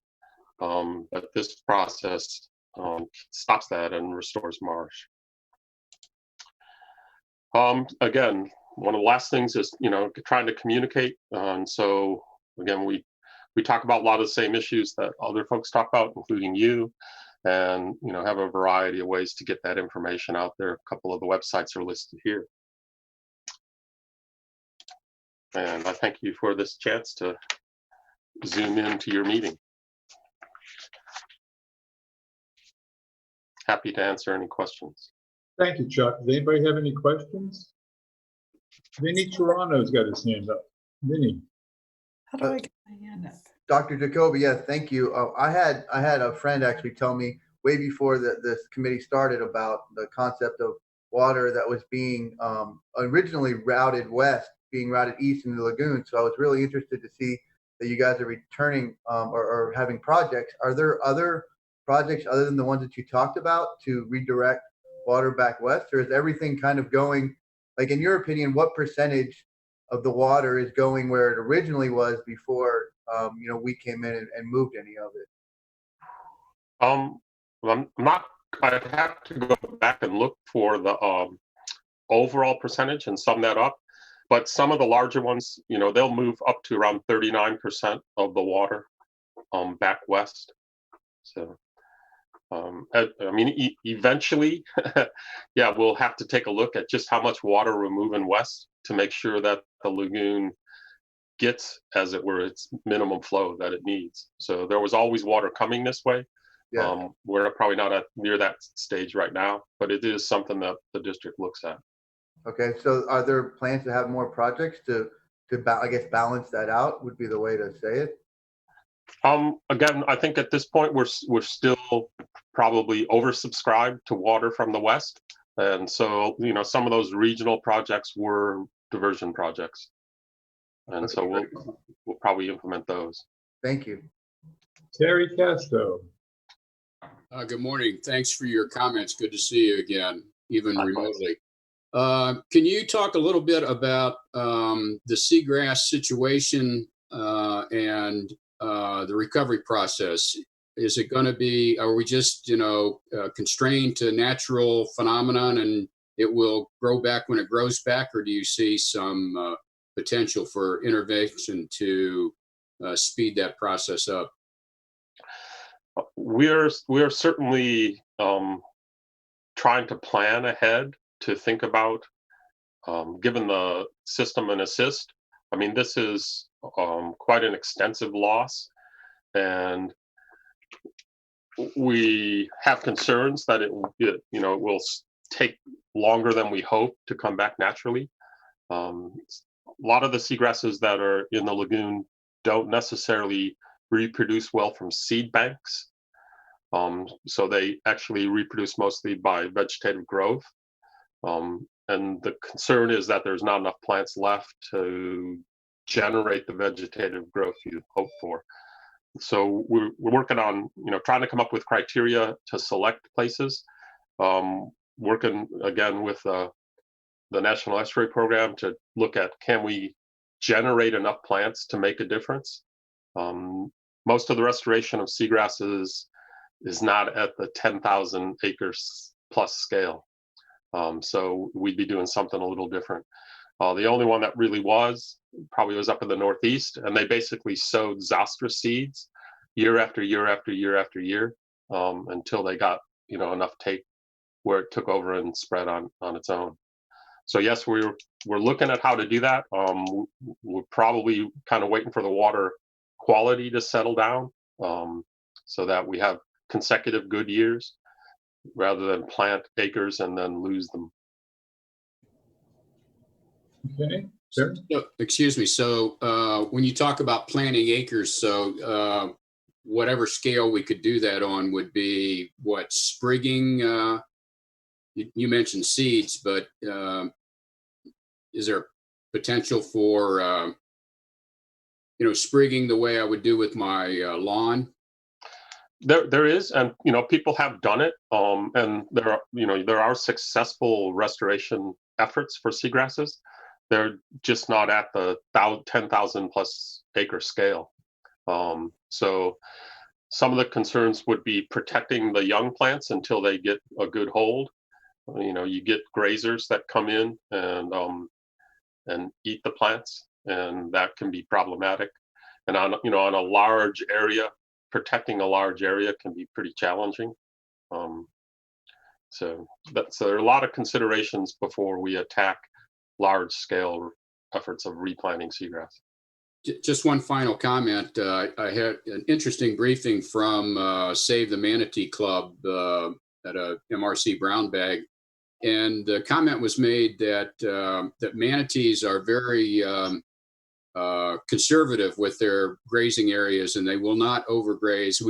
I've heard a lot of complaints about manatees. You know, they're eating up all our seagrass, and this spokesman from Save the Manatees Club was saying that was not the case, that they're actually very conservative with their grazing. Do you have a comment on that? Yeah, I mean, I don't think manatees are the crux of the issue. I mean, manatees can be challenging if you're trying to plant seagrasses because the seagrasses are not really ready to be grazed. So that can be an issue, but just overgrazing, no, I don't think that's the basis of our challenge. Okay, we're going to need to move along, and I've got Laura Lee, your hand's still up, and I think Lorraine was trying to get a question in there. Laura Lee, and then Lorraine quickly. Actually, I can email Chuck. That's no problem. So let Lorraine go. Okay, I'll wait. Go ahead. All right, thanks, Chuck. Okay.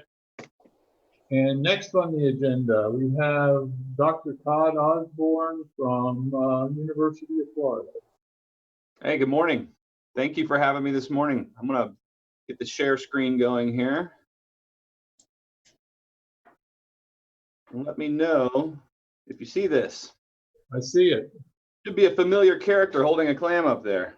There we go. Okay. Well, so what I wanted to do this morning was take the opportunity to tell you what's going on with our clam restoration project. And I'm going to give you a little background as to why we're doing that as well, if you haven't heard about it before. But I also want to recognize that this project has been ongoing for a year now and in planning stages for almost 3 years. And I want to make special mention of all the people that have been a part of that. If you look down at the bottom of your screen, you'll see Jeff Beal and many of his staff at FWC, Chuck Jacoby, who you just heard from, and many of his staff from the Water Management District, as well as Blair Wiggins and his group from Addictive Fishing TV, who have really been instrumental in the public outreach. And of course, Frank Giddis and staff at the CCA. I really appreciate all of their input.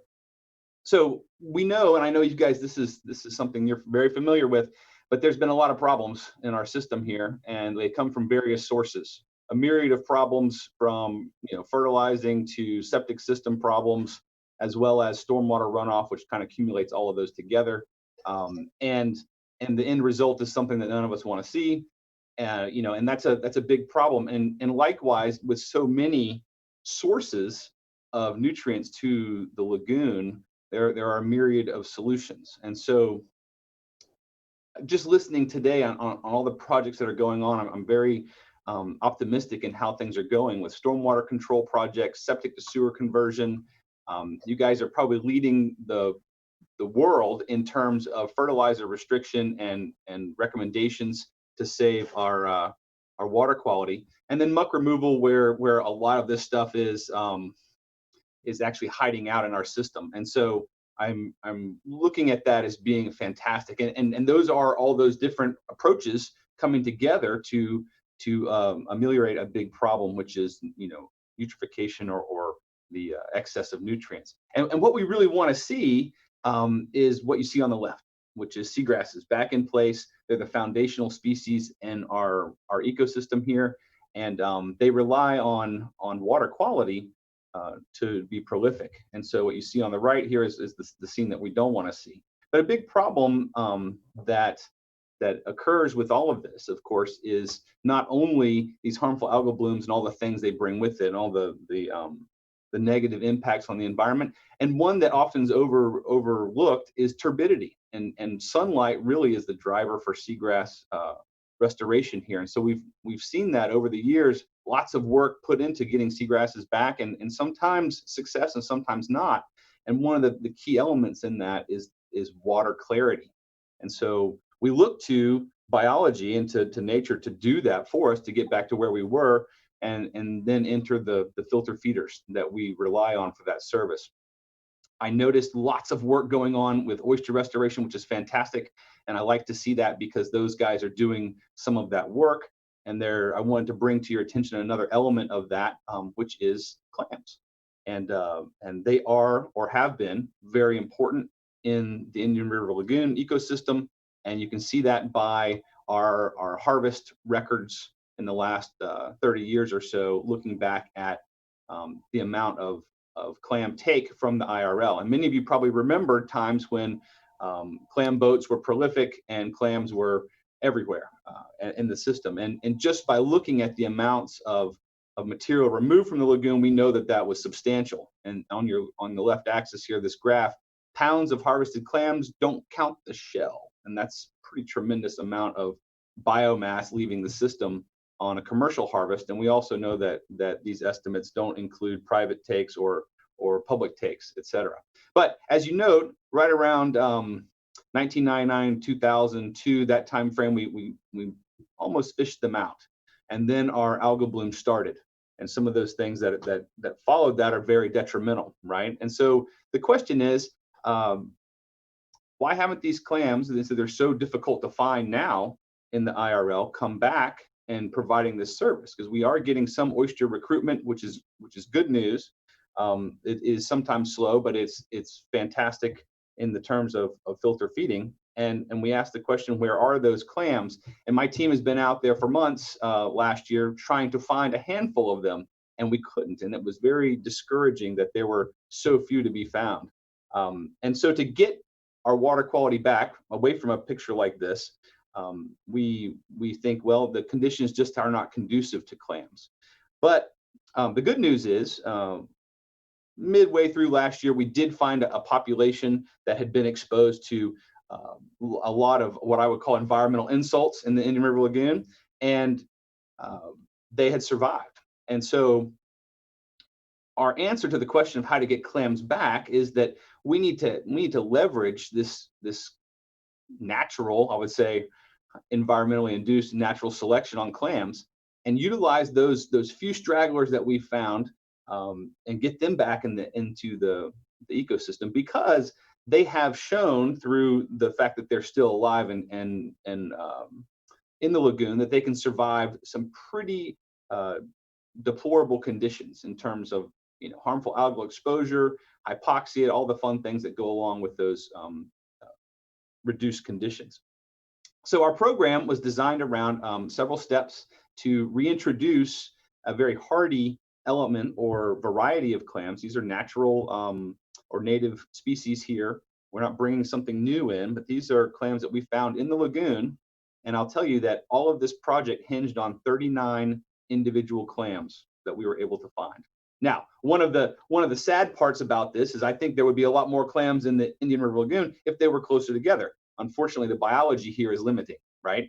If you're a clam and you've got the right genetic toolbox to survive these kinds of events, but your nearest neighbor is 300 feet away, there's absolutely zero chance that you're going to be reproductive. And so our goal here first was to collect those individuals and then give them a helping hand by bringing them back to the laboratory, spawning them under control conditions. My senior biologist, Jose Nunez, is magnificent at this. He turns the lights down low and gets the berry white on, and all of a sudden we have clam magic. And those 39 individuals gave us 40 million clam larvae.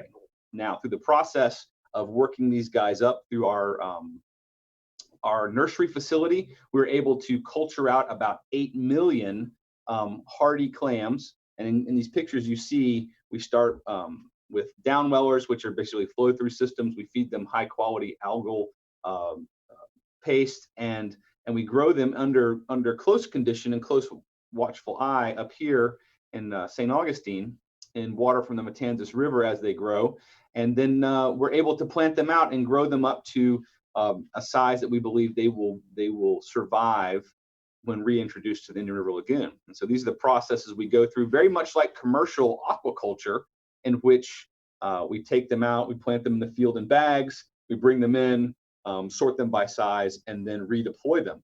And so our big step 3 here was getting them through the field nursery, and then the next phase was actually planting them out in the IRL. Now, because we cultured these and because they came from areas of high aquaculture activity, we are bound by FDACs to return them to aquaculture leases. And so we've made partnerships around the entire lagoon system in which we're able to plant our clams, and they can stay in perpetuity, will be undisturbed on these leases. And we use much the same methods.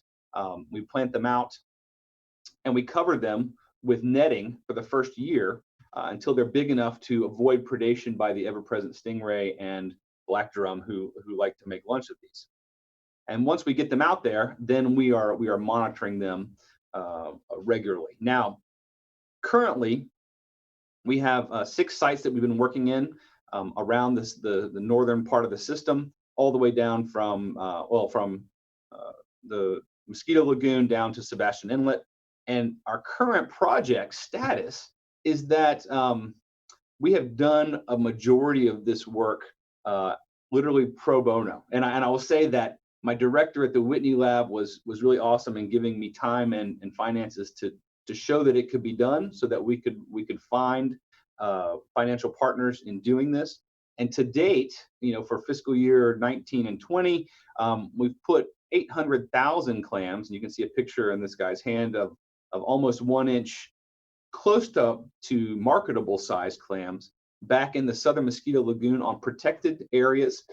These are leases held by active aquaculture, and they are on the corner of leases where, well, at this time, there aren't other clams on these sites because aquaculture has taken a hard shot, but they're growing partners who are allowing us to put them on there for the sake of water quality. So we have about 800,000 clams in the southern Mosquito Lagoon, and we have about 200,000 currently planted in the northern IRL at a specific site in front of the River Rocks restaurant. If any of you are familiar with that on US 1, there is a 20-acre aquaculture lease right out front, and we have a large site set up there, and I'll show you some pictures of in a second. We're in the process, and we're in the process when this really fun COVID-19 thing happened, of moving the rest of our clam stock down south. But we still have an additional 1 million clams to bring to the northern IRL, and then 1 million to split apart on several locations down in the Grant and Sebastian area. And I want to explain that the reason why we're kind of spreading these out in such a way is that they are planted in high density for a reason. One, of course, they're providing this filtration and improvement of water quality. And I would say equally important, improvement of water clarity, which is what we think is the hinge element there for getting seagrasses to reestablish and for those projects to be ultimately successful. The other element here is that this close proximity or high density planting of these organisms together in colonies allows them to be very successful reproductively. And our goal is, in this strategic kind of moving in and spatial allocation of these resources, is to encourage population growth and reestablishment. So at the time that we put these clams in, they're already a year old or approaching a year. And so this fall, the 3 million clams that we'll have in the IRL will be reproductively viable, and we expect them to spawn.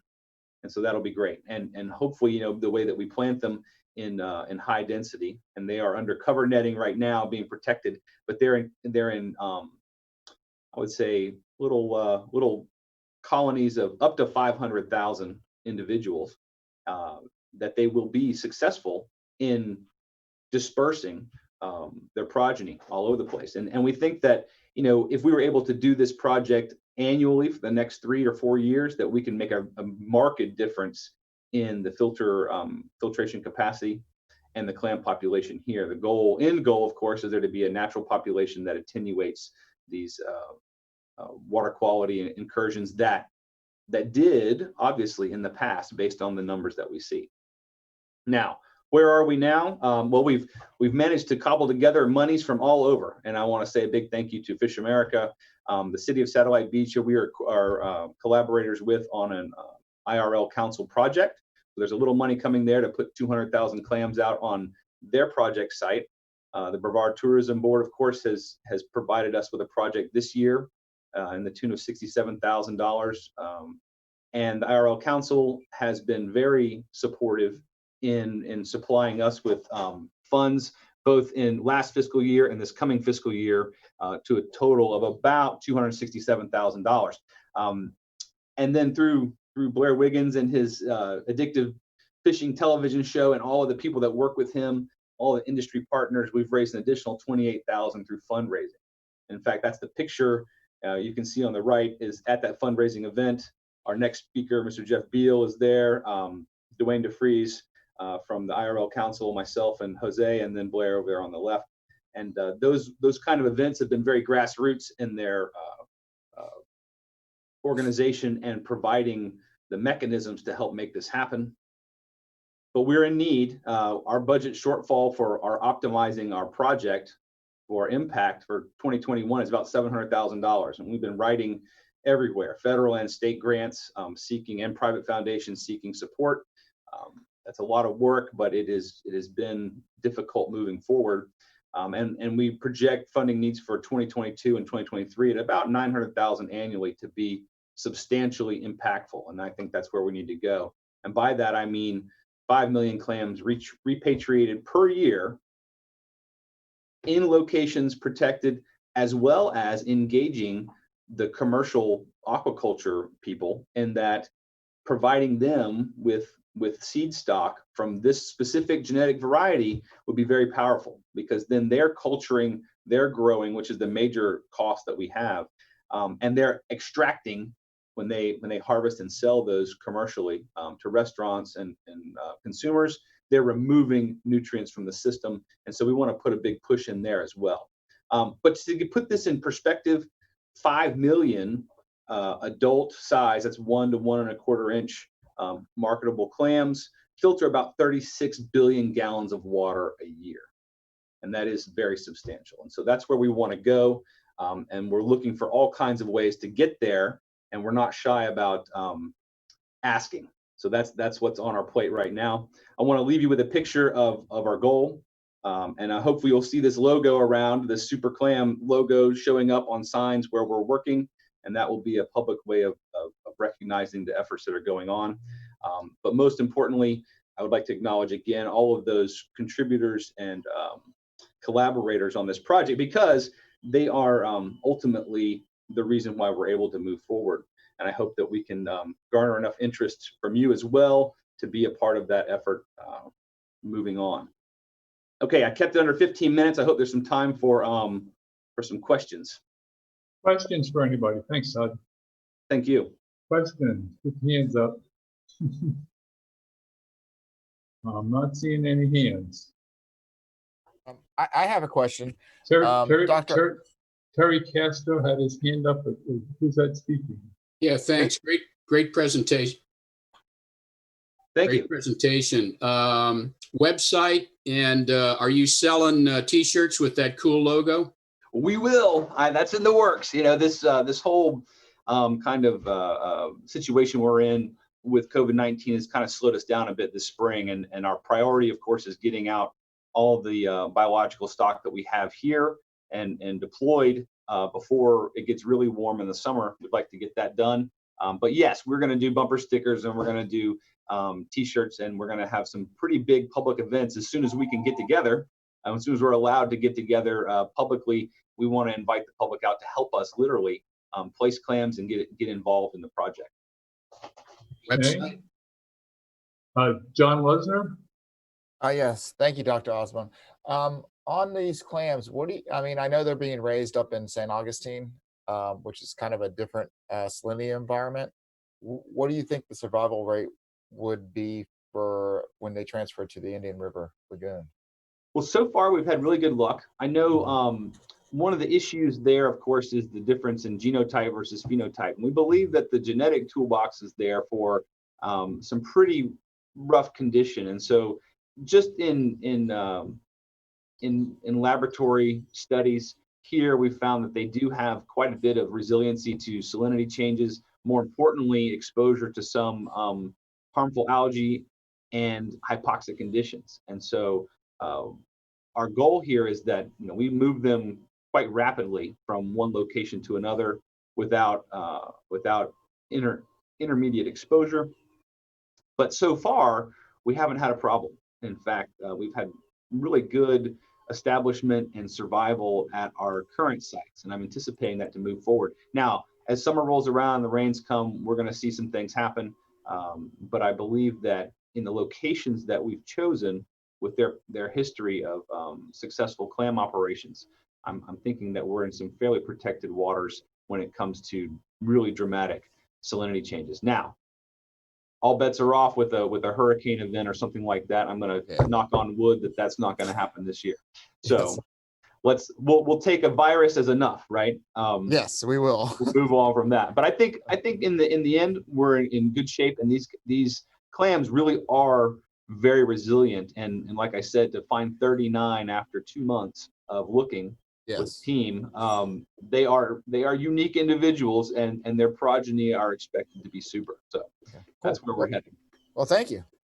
One more question, Charlie Venuto. Yeah, hey, great presentation, Dr. Osborne. I was just curious, is there any difference in the quality of the meat from the clams, considering the conditions they're growing, or because of their genetic makeup? Well, what we think is that they are probably a little slower growing, and that energy that would probably be put into biomass is used to overcome environmental toxicity. And so what I think, I will say that I'm anxious to try to see that data, but I'm anticipating that will be something we can determine like next year. Now, the commercial growers are very interested. We have literally 25 requests so far for commercial entities trying to get this seed variety, and we're trying to give it to them freely as much as possible. However, the spawning activity and the rearing in the lab for to get them to a stage where they can be released in the environment, and we call that seed, to get seed to growers is substantial. And so at this time, we're not able to provide them with that seed. We're anticipating that as part of our project scope for next year. But they're lined up, and that means they're willing to invest in that too. They may be smaller in the overall 18-month period, but they'll survive. And right now, all the other stocks that have been tried in the IRL in the last couple of years have failed. So we think we've got something here that will change that tide a little bit. Okay, last question, Dennis Brazil. Dennis? There we go. Thank you. I just had a quick question. I think I heard you say there was 1 million clams being released. What does it cost to go from 38 clams to 1 million or 2 million, whatever that number is? Well, and this is where a lot of things have been done by the Whitney Lab and our collaborators, as well as some of our commercial growers, literally for free, in that our budget for this past year was a little bit over $200,000. And 1 million clams grown to market size, which is what we're releasing at, about 1 inch, roughly cost the industry about $150,000. And so if you add on to that the science side, the administrative side of the program, we're well in a deficit on our side. But I think it's been worthwhile investment to get that going. And in the future, we put those numbers together. 5 million clams will cost us, just in the spawning and raising of those clams to release size, $750,000. And like I said, a lot of our commercial partners have literally done it for free, which is amazing. And their return on their investment of time and effort, of course, was that they want to open up areas in the IRL that's going to allow them to regain their business in the area. So there was a lot of investment from that side as well. I want to make sure they get credit, because they've made that happen for us. To get 3 million clams down there was well above our budget. How many commercial growers are there? Currently, a lot of leases actually in the IRL have been returned to the state because of the issues with water quality. However, right now I think there are 24 growers in the IRL that have active or are holding leases. And then there's another portion of the way FDAX handles leases that I don't have records for and very hard to get. And that is what are called perpetuity leases, where individuals establish leases years ago and they own them forever without having to pay the state, but the records on who those people are and where they are more difficult. So it's unknown if those leases are active. I don't think many of them are, because most of the IRL right now is closed unless you're in close proximity to the inlet for shellfish aquaculture, is what I'm saying. Thank you very much, Todd. I really appreciate your presentation here today. We're going to move on next to Jeff Beal, who's with Florida Fish and Wildlife Conservation Commission. And Jeff, are you out there? Yes, sir. Trying to share my screen here to get started. Can everyone see that okay? Yes, sir. Okay, very good. Thanks so much for having me. And I'll start my talk by following up with FWC's involvement in what you just heard from Todd. And that is, we're involved in the Clam project as well. Having trouble toggling the slides here. Hold on a moment.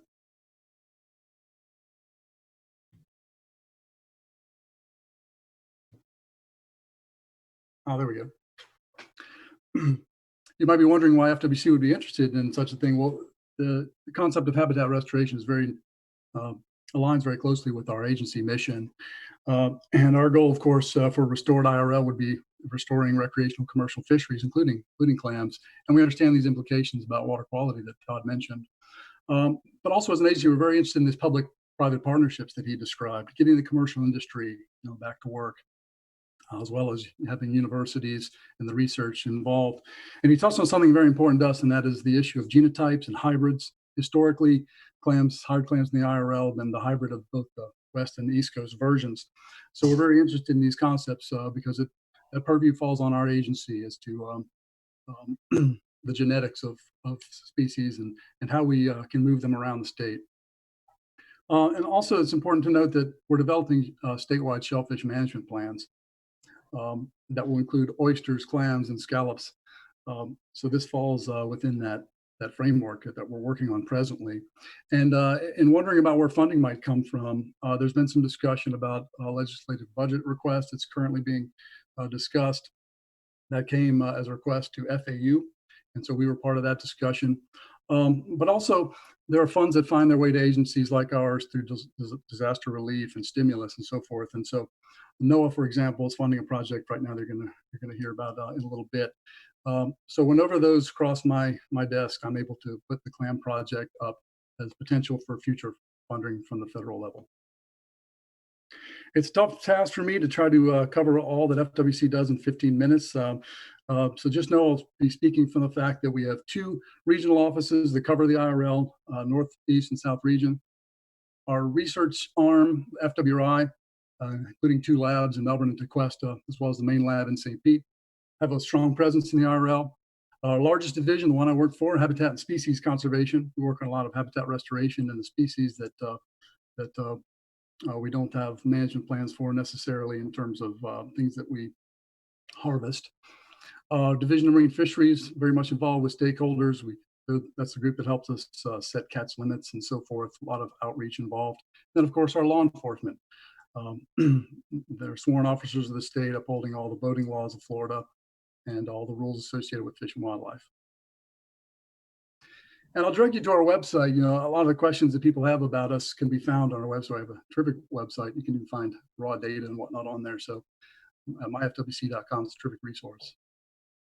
Most of what you're going to see today, the projects I'm going to discuss, happened as a result of some estuarine restoration teams that we created a few years ago.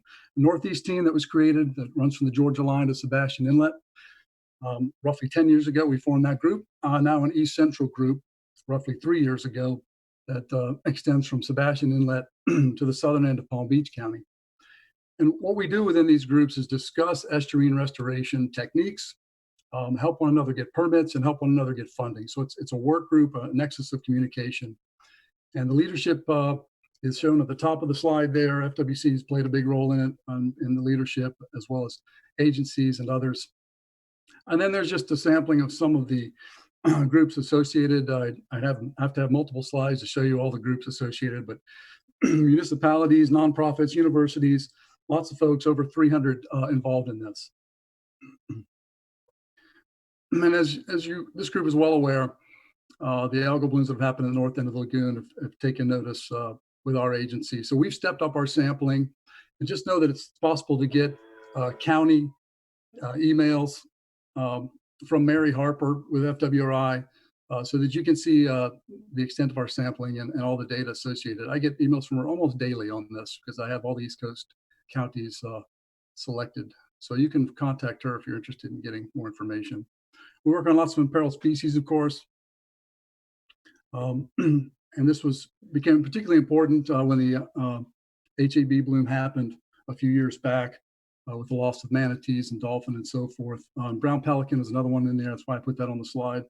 We also work on Johnson seagrass that you see there, the federally threatened species. So lots of work within our agency on that topic as well. And then, of course, there's our fisheries independent monitoring and dependent monitoring. So we're doing our own collecting with various gear types to track fish populations. But then we also look at creel surveys and commercial fishing landings and so forth, just to understand how the fish populations are doing within the IRL. So that's a very important data set. And so here's an example on the left there, a picture of our random stratified mapping that we use in order to determine where we're going to sample.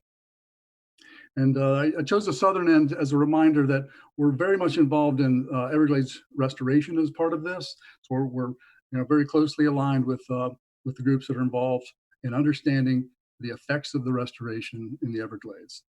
And on the right side of the slide, something that's relatively new to our program, and that is using acoustic telemetry, the FACT array, Florida Acoustic Telemetry Array. You see multiple stations there set up, so we can tag fish and other organisms and track them throughout the estuary as well as offshore. And this runs up the eastern seaboard, so there's a tremendous amount of synergy there with multiple states and groups so that we can track one another's fish and understand fish movement. Quite a bit of shorebird and wading bird monitoring that goes on within the IRL, looking at the health of these populations. Most of that is done through the Florida Shorebird Alliance as well as the wading bird database. A couple interesting spots in the IRL too. Spoil islands that you notice there that are very important rookeries, and so we're watching those.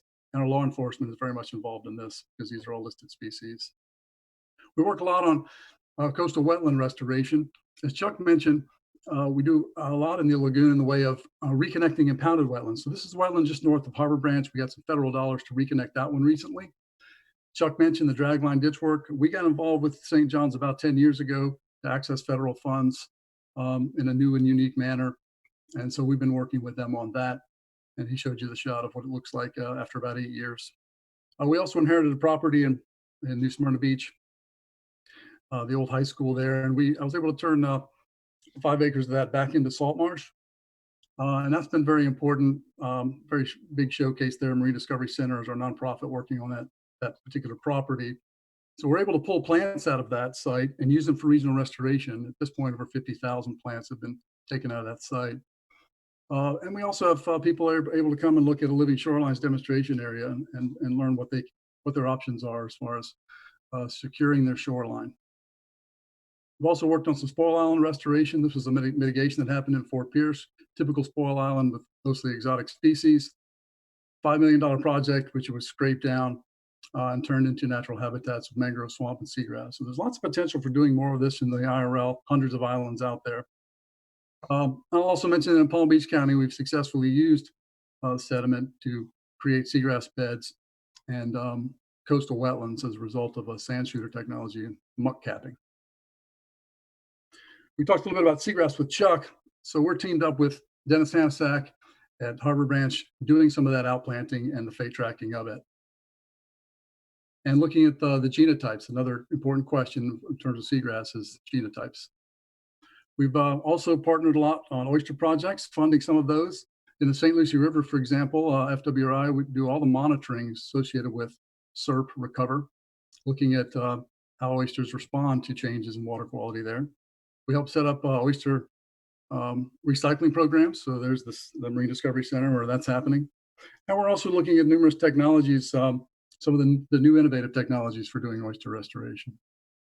We've looked at oyster health at an organismal scale, natural versus created reefs. So some very important research going on there, seeing how they differ. We've worked on shoreline characterization. I'm sure this group is familiar with that. FWC was part of funding that. And also looking at innovative ways to do living shorelines. We just funded one here in Vero Beach, for example. It was just finished last week. We also set up a website. It's very important for livingshorelines.com to help people understand all their options when it comes to living shorelines. This is an interesting project that NOAA has recently funded that came our way as a result of Hurricane Irma. This impoundment basically was a drowning that occurred. And so we've gone about the planning of hydrologic modeling to improve the site there, putting in new culverts and cleaning out the ditches that were created in the 1940s. So that's a $900,000 project that NOAA will be funding over the course of the next year. Also done some work on the North Fork St. Lucie River. The river was straightened back in the 20s, and so we've been putting oxbows back together. Here's an example of that very difficult process. But afterwards, really some good benefits in terms of fisheries and water quality. So there's some before-after shots there. That's all part of Everglades restoration. And so on that topic, we spent a lot of time as an agency working on Everglades restoration and the effects of the St. Lucie River, oysters and seagrasses being the main components we're looking to improve there. And so when it comes to Everglades restoration in general, our agency is very involved helping define performance measures. How do we define success? So as far as the Southern IRL is concerned, it's going to be the St. Lucie River and Loxahatchee rivers primarily, but we're handling all of South Florida in this regard.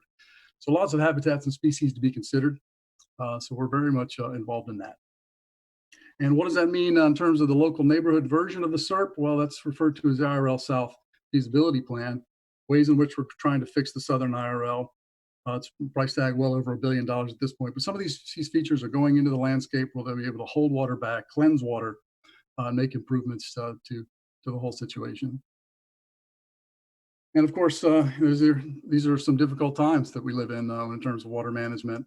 So things like fish lesions, and microcystis blooms, harmful algal blooms.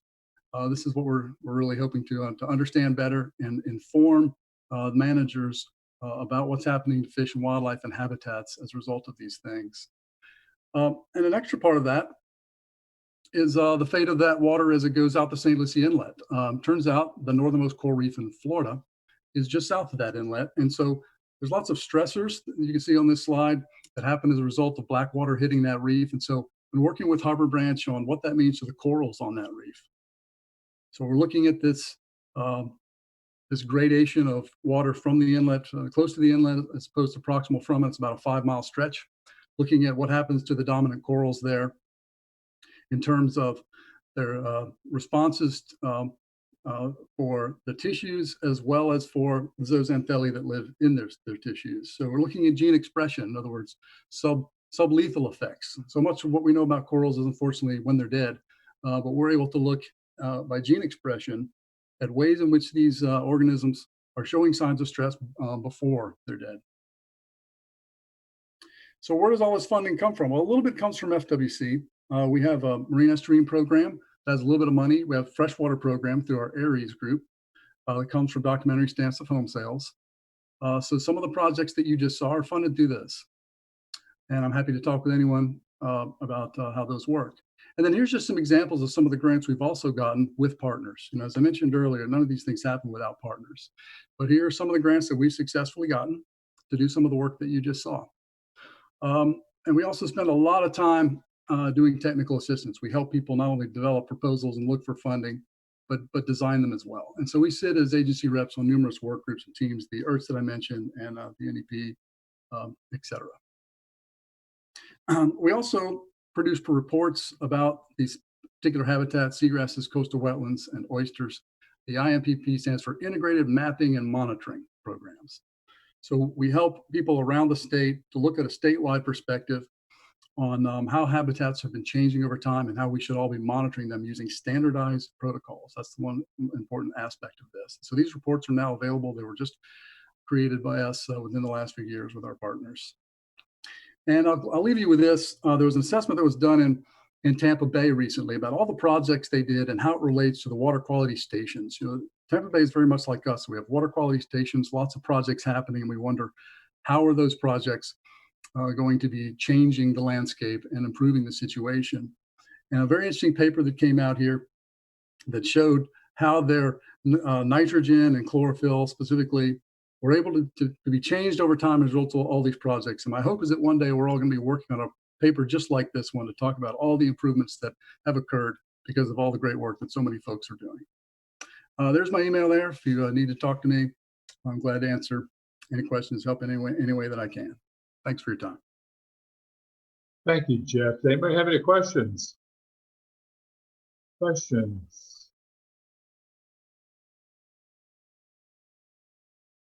No hand raising?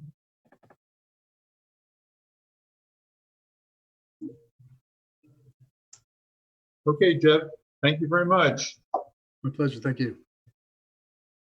Matt Badolato, I think you're going to tell us something about dredging, droughts, and deposition. Is that correct? Thank you. And let me jump in and thank Jeff Beal for covering all the activity that FWC is up to. And while Matt shares his screen, I just want to throw in that, you know, we've seen so many reports around the planet of cleaner air and cleaner water and less litter on our lands. And locally, we've had reports of amazing wildlife sightings and cleaner water and reduced traffic. And so we're curious, and we've gotten lots of questions about how the changes in economic activity and industry and the use of fossil fuels have had impacts on our lagoon. And so I asked Matt to request some data from the Water Management District and take a quick look. So this is, you know, very, very preliminary, but we just wanted you to kind of see what we're looking at, and we can continue to dig into this with more time. So with that, I'll hand it over to Matt. Hey guys, can you hear me good? Yes, sir. Okay, so we've been talking a lot about water quality today, and as you can see, the public is pretty aware of it also. People reporting clear water out in the lagoon, in the canals. You driving over the causeway down US 1, you can really see you know, how nice it is. It looks like the Bahamas on some days, on those nice sunny calm days. So what's causing that? Why is it so clear? So one of the big questions is it drought? You know, that's what comes to our mind. You know, first is we're not seeing a lot of rain, not having freshwater inputs, not having stormwater come in. Maybe that's helping clear it up. So let's take a look at some of the data. Now here's a graph of rainfall. Actually, no, this is the price of Zoom stock since December. You can see it's just ticking up. But anyway, no, seriously though, here's the graph of cumulative rainfall from Melbourne. See this green, bright green data down here? That's the rainfall we've had. And then this brown kind of top is the normal rainfall. So we're a little bit below normal on cumulative rainfall. And then I graphed some dry season, December through May. Rainfall for the past 10 years. And if you look, this yellow bar is the average rainfall. So over here, 2020 on the right, we are kind of average rainfall. So not too low as compared to what we've seen in some other years. So but what else could it be? Could it be the dredging that's making it so clear? And in some places that might be the case. But before I go into dredging, I just want to talk about one of these water quality parameters that we look at when we're talking about how dredging can clear up the water, and that's turbidity. So turbidity, like we heard earlier, it's just kind of how dirty is the water, how much stuff is in the water, and it's really how much light can pass through the water. So you can see this clear water on the left, a lot of light. If you were to shine a flashlight through it, that light would go right through to the wall. You'd see the whole thing. But over here on the right, on this stuff that looks like a scientist poured beer, into a jar, that light, would be diffused. It wouldn't really pass through that jar so much. So that's what we talk about when we talk about high turbidity. There's a lot of stuff in the water. So you measure turbidity using one of these, it's called a Secchi disc. It's this black and white cookie looking disc. You lower it over the side. Hey, come back here. Okay, so then you lower this down into the ground, into the water, and then you look at it and you see how far can you see it down. If you can see it on the bottom, that means the water is nice and clear. If it disappears, that means the light is not able to penetrate all the way and the water's a little dirty. In this case, this was yesterday off the Melbourne Beach Pier. You can see it's sitting on the bottom in about a meter of water, so that's pretty clear water. In the laboratory, scientists like the St. John's Water Management District sampling staff would take these jars of water, put them in a small vial, put them in this little machine, shoot a beam of light through it, and it tells you the turbidity. So let's look at some of that St. John's data in a couple graphs here. Now this is from the Turkey Creek, right outside Turkey Creek. If you can see these big spikes on the graph that are labeled, those are really big spikes in turbidity.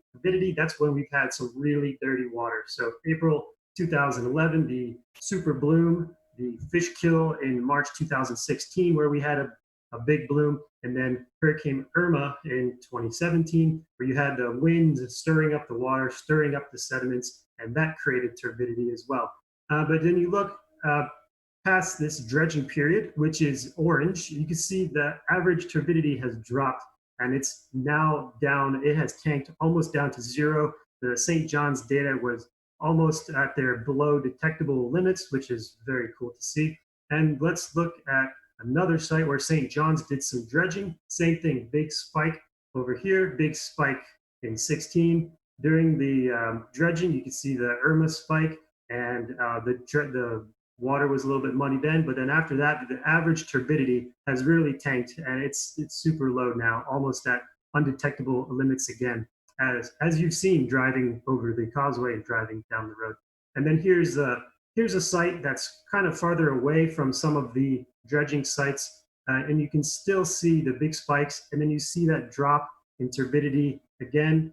And this is over by the Melbourne Beach Pier where I was the other day. You see we've had the lowest turbidity this past year than we've had in past 10 years. So the water is definitely clear. So what else could it be? If it's not dredging, what else could it be? Well, it could be deposition. And you're probably asking, Matt, what is deposition? And it's actually atmospheric deposition of nitrogen. And you're probably still asking, Matt, what is that? So let's break it down. Atmospheric deposition of nitrogen is depositing nitrogen, okay? So now, what does that mean? Well, I'm gonna tell you a story. There's a little city to our left. It's called Orlando, a little mom and pop town, and it's getting pretty big, and there's lots of cars out there. And it's growing, as you can see on this very easy to read graph, okay? And all these cars have a little pipe on the back of them, and out of that pipe comes nitrous oxide, nitrogen, basically, and that's our business, is reducing nitrogen. And all these cars and things, it goes up into the sky. And where does that go? So I'm going to give you the Bill Nye the Science Guy version. Now, you've probably seen this diagram before in your 4th grade science class. No one's talked about it a lot, but I'm going to talk about it today. So as you can see, this little town on the left with the big truck, it exudes nitrogen into the sky in the form of combustion in the engines at high pressure, pushes that up, and then this goes up into the air. It turns into clouds. It can blow over to our coast and come down as basically acid rain. And as we know from your 12th grade science class, that acids dissociated water, you can have basically everything in the sky can come down into the water, and that means we have nitrogen coming into the water from the sky. One more thing to worry about, right? Okay, so here's a way to look at that data through a map. This is the state of Florida, obviously. 2015 to 2019, this is air pollution, a map of air pollution, nitric oxides in the air before COVID. This is the March through April timeframe. Now, during COVID, when you had less cars on the road, less people coming here, less people at Disney, less hamburgers frying into the air, all these different things. Look at this. Look at the difference in air pollution. Now, Wow. so now think about that. You know, Wow. please go back, forth, back, forth. That's all that stuff. This big bolus of dirty air can just move right, just a little bit to the right, and right into our lagoon. So just one more thing to worry about, think about, and maybe one more reason why the water is a little bit clearer now. Okay, so my last thing, Clerpa. What is Clerpa, you're asking? I'm going to show you. It does not start with a D like the other things. It's this green stuff that looks like seagrass. It's out there right now. And when you're driving down US 1 looking at the pretty water, you see what looks like vast seagrass beds. This is not seagrass. This is not even a plant. It's an algae. And it's got these scary little roots with a scary little name that's called rhizoids. They creep along the bottom. And it's got these blades, which aren't vascular plants. They're algae. I could get technical, but let's just suffice to say that they have all their innards and their gametes and their cells. They're all inside this one giant cell that is their body. And I'll stop there. But this stuff is pretty fascinating because it is covering a lot of the lagoon bottom. If you've been on a boat or checked it out lately, you've seen it. It's super thick. People in the aquarium trade use this in their aquariums in what they call a little side tank called a refugium. They use it to absorb nitrogen, phosphorus. It loves iron. They use it and then they will cut it out and remove it, just like we use our stormwater harvester to remove cattails and the hydrilla to get the nitrogen and phosphorus out. They would do the same thing on a small scale in saltwater aquariums. So it's popular, and it really is a nutrient sponge. So could we right now, be seeing this, these acting as like a nutrient sponge, holding all these nutrients, keeping the algae blooms from using it, and maybe that's why the water is so clear. And you can see the water is super clear this day. I took some friends out on the boat, and do the animals like it? I don't know. The aquarists online, they say that it can be toxic or unpalatable to herbivorous fish. So we have mullet that like to eat plants and stuff. But the crabs seem to love it. And you can see there's some, this was a really good day of fishing, and there's Clerpa all over these crabs, and they were hiding in it, spawning in it, doing whatever. They were delicious, in case you're wondering.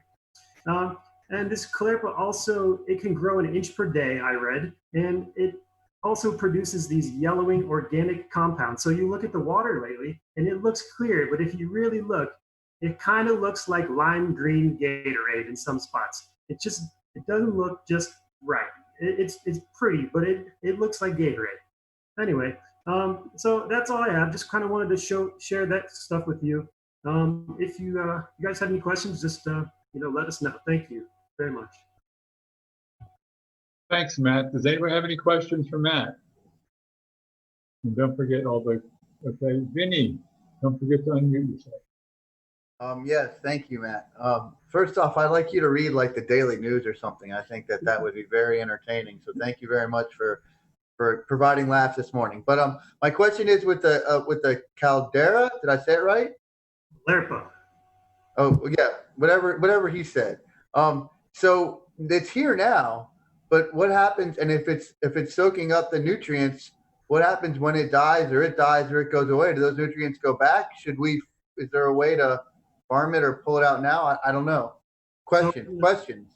Yeah, so the aquarium people, what they do is they'll remove some, they'll take it out of the aquarium and throw it away, and the rest of it will keep growing back and it can grow back from small fragments. The problem that the aquarists talk about a lot is the Clerpa goes into a sexual stage. It sounds cool, but it's really not. It means the Clerpa will just break down and release all of its gametes into the water, and the actual cell structure of the algae itself will decompose. So you have all these spores out in the water, but the actual physical shell is just decomposing, and that can be a problem because those nutrients create the structure of this algae.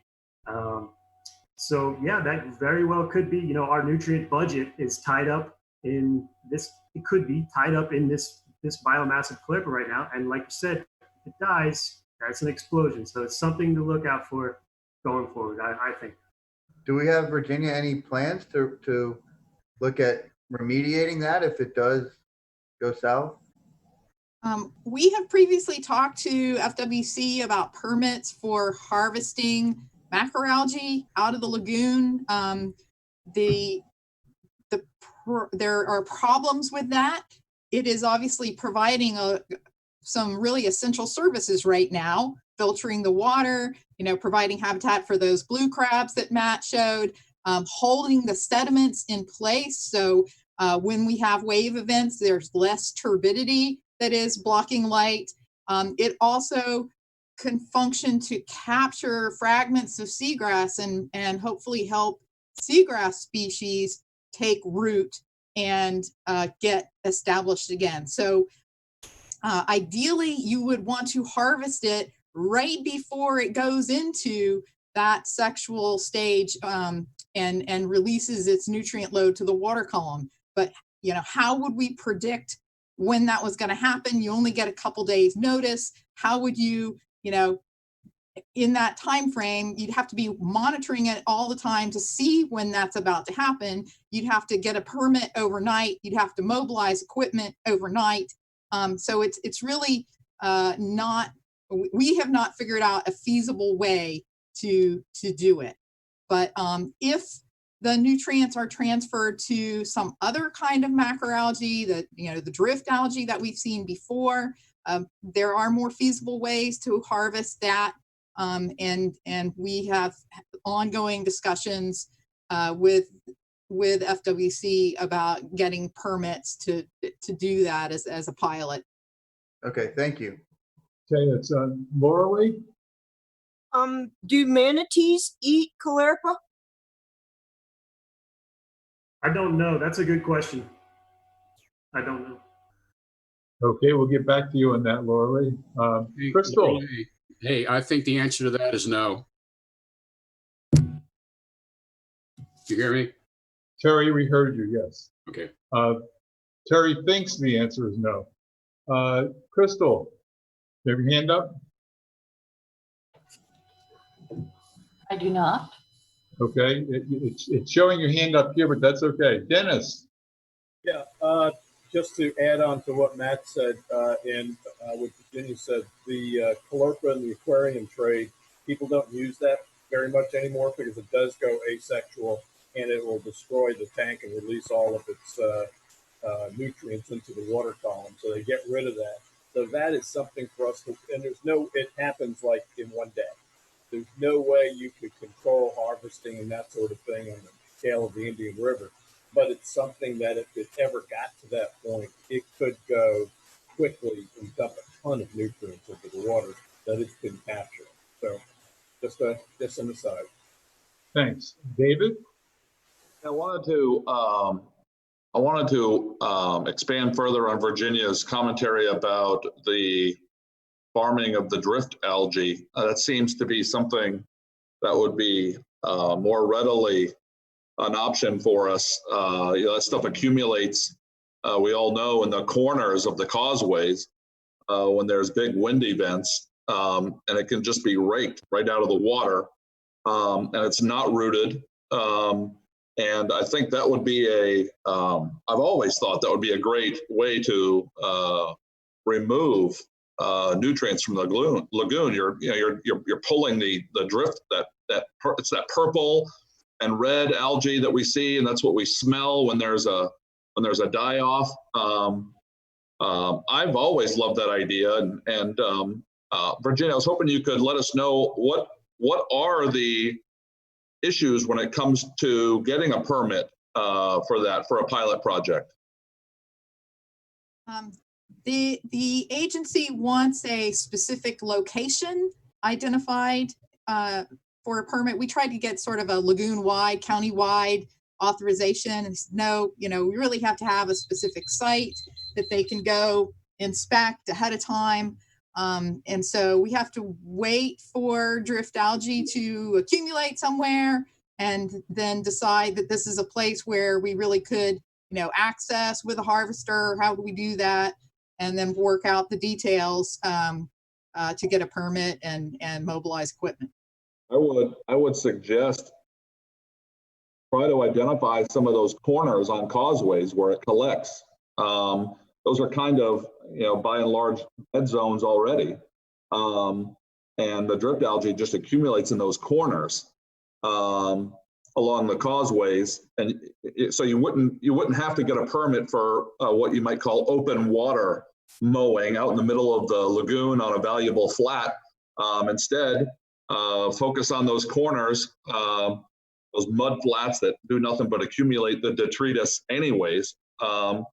And you'd be letting the FWC know that we're, you're isolating the harvesting to those dead areas. And it might be easier to get a permit or have some type of standing authorization that when there's a wind event, we can go out there and collect some algae.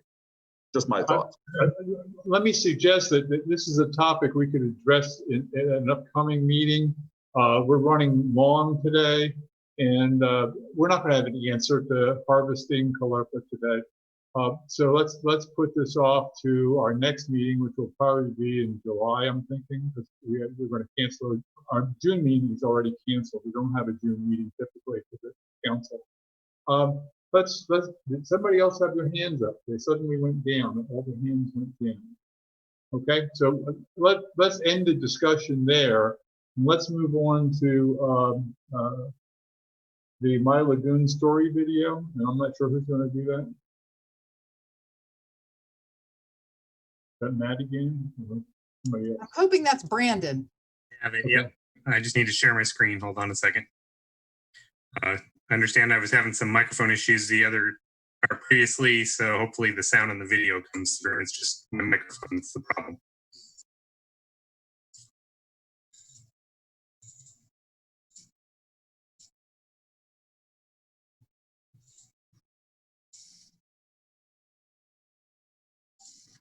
All right, can you see that? Yes, sir. All right, here we go.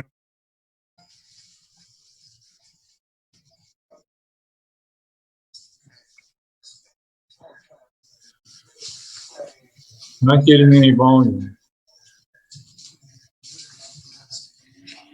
Brandon, there's an option under share screen that says share my computer audio as well. Should be like up at the top near that green or black bar that appears. I think under options, there should be like a share my computer audio or something. Okay, let me see if I can get that. Share computer sound. There we go. Thanks, Vinny. We'll restart that. I grew up in Miami, and I lived on Biscayne Bay, and I spent my entire childhood living, playing, spending all of my time on the water of the bay, and it was a really fantastic childhood. So when we moved here to Brevard County a little over 20 years ago, I was hoping to replicate something like that for my sons. We found this property and built a house here, and so in fact, they've been able to grow up living on the beautiful lagoon in much the same way that I did. Not long after moving here, we established an aquarium, which we called our river tank. And so they would go out in the river right off of our house, and at that time, seagrass was flourishing, and they were able to seine up all kinds of cool little creatures that we kept in the tank. And so that was really always sort of my favorite memory of both my children and what the lagoon was like when we first lived here. Unfortunately, what we saw happening as time went on is the seagrass was starting to die. The river was becoming more turgid. The creatures were disappearing. Then the algae started. It was really a horrible situation. And of course, we're not alone. It was well discussed within Brevard County. Fortunately, along came 2016, and the citizens passed the half-cent sales tax to start actually doing something about repairing the lagoon, not just talking about it. I thought it was a terrific opportunity. I was very interested to make sure that the monies were going to be spent the way they were supposed to be spent and as efficiently as possible. So when an opportunity was created on the committee, I applied and fortunately was approved and accepted. Now I see that happening, and they are doing a great job in doing exactly that, making sure the money's spent the way it's supposed to be and being spent in a very efficient manner. I think the proof is in the pudding. I mean, the river today looks fantastic compared to even a year ago, and the creatures are back. I mean, we see fish and stingrays, My favorite's the horseshoe crabs. I mean, it's made a remarkable turnaround, and we still have 5 or 6 years to go. So I'm very optimistic. The citizens of Brevard County did a tremendous thing in approving this sales tax, and it's given us a dedicated source of funds to restore the lagoon, which is being used, and we've seen the evidence of it. And it's going to make for a beautiful river for my children, their children, and all future generations to enjoy. And I think that's important.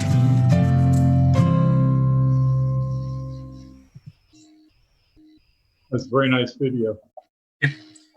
Just received Dennis's video to review today, so we'll be looking over that and hopefully getting that one out at the next meeting. Thank you, Brandon. Okay. I don't see any old business. I don't see any new business. So we go on to general public comments now. And does Anthony want to do that reading again of the rules? Absolutely. Thank you. So it is now time for general public comment. And as a reminder, all attendees are muted and must be unmuted in order to be heard. Members of the public who wish to give public comment must indicate their desire to speak by using the Zoom raise hand tool. For those participating via computer, attendees will see the raise hand tool at the bottom of their screen, and participants will need to select the participants icon at the bottom of the screen. The raise hand tool will be located at the bottom of the participant's window. For those participating via phone, dial *9. The meeting host will see a list of everyone who wants to speak and will unmute speakers one at a time.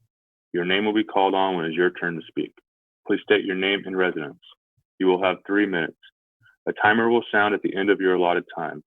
If no committee members have clarifying questions for you to answer, the next speaker will be called on and unmuted for the 3-minute window. Thank you, Anthony. Okay, I'm looking at the list of attendees and I don't see any hands up. So my assumption is that nobody wants to make a comment amongst the attendees. Okay, you think that's enough time? Oh, there's a hand up. Lou Continent.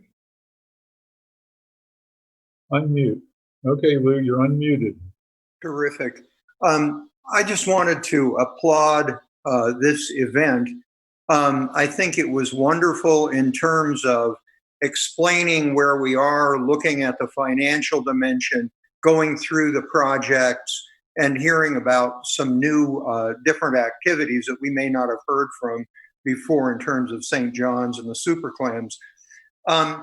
The thing that I want to say, and I know that we're involved in this, is that I think that we want to go ahead and highlight in a coordinated way the progress and just the degree of analysis and thought and success that's going into this. And so working with Lagoon Loyal, working with the other organizations, working with the coalition partners, I think we should be putting up billboards, come to the COC meeting, you'll learn what's going on. Thanks an awful lot to everybody. Thank you, Lou. Any other comments amongst the attendees? Yeah, I'm scrolling up and down the list. I don't see any. Okay, I'm going to end public participation then. Let's go back to the final comments by chair and committee. So we go to panelists. And let's see, David Lane has his hand up. David, you have a final comment? I do. I just wanted to ask if it was possible, Virginia, for us to get a video of the Clam presentation. I thought that was very impressive, and I would love to disseminate that, to my audiences on social media. Is that something we can expect to have, or was that already in the works? Brandon typically splits out each presentation as a separate chunk. So we can prioritize that one as the first to make available. Thank you. Appreciate it. Okay, I see Harry Castro with his hand up. Yeah, just to add on to that, I looked up IRL clamproject.com is the website. I agree with David. I think that activity is something that needs to be publicized. And I was going to do the same sort of thing on my social media. And just a final comment, I thought it was a great program today. And thanks to staff for all the work that you do to put this thing together. Okay, thanks, Gary. Walker, I see your hand up. Walker Dawson, did you need to say something? Yeah, real quick, Dr. Windsor. I've noticed it shows that Crystal Melton has her hand up. I think for some reason there's some quirk in the system. That's actually Jeff Beal. So just an FYI. Oh, okay, gotcha. So just wanted to share that with you. I noticed, yeah, well, during this presentation, Crystal's name is on the bottom of the screen. Yeah. Okay. Thank you. No problem. Courtney. Thanks, Dr. Windsor. I just wanted to also say that those presentations were great. And I really liked Matthew's. I get that question about the clarity of the lagoon on a regular basis. So could you make me second in line for the presentations? I was actually even thinking about asking him to come to a council meeting and do that presentation, you know, or at least participate in Zoom. But if we could probably accommodate, you know, just having that one split out, and I can share it on Facebook. But it was great. It was a entertaining and funny way to go about it. So I liked it. But you guys did a great job. The projections were I think really well thought out and really well done. And just wanted to say great job to everybody. Thank you. Dennis. Yeah, I think I heard during Dr. Osborne's presentation that they're looking for some funding, and I didn't hear a specific request for us to fund him, but I'm wondering if we're looking into that.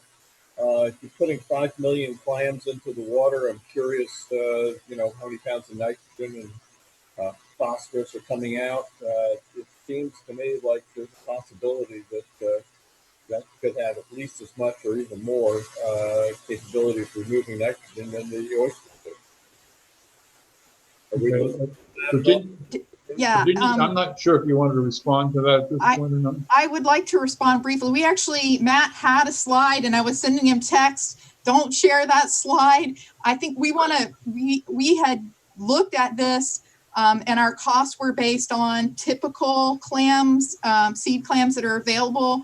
I want to double back with Dr. Osborne to look into the costs for the super clams as seed stock as well. And then we will bring, hopefully in July, a proposal for you all to consider of how we can help the local leaseholders buy the super clam seed stock to kickstart that industry and get those clams back out there. And we've also looked at the denitrification benefits that are happening under the nets where you have these high density of clams being aquacultured. So we've done quite a bit of Matt and Jenny have done a lot of research on this, and we have a proposal that we've been looking forward to share with you.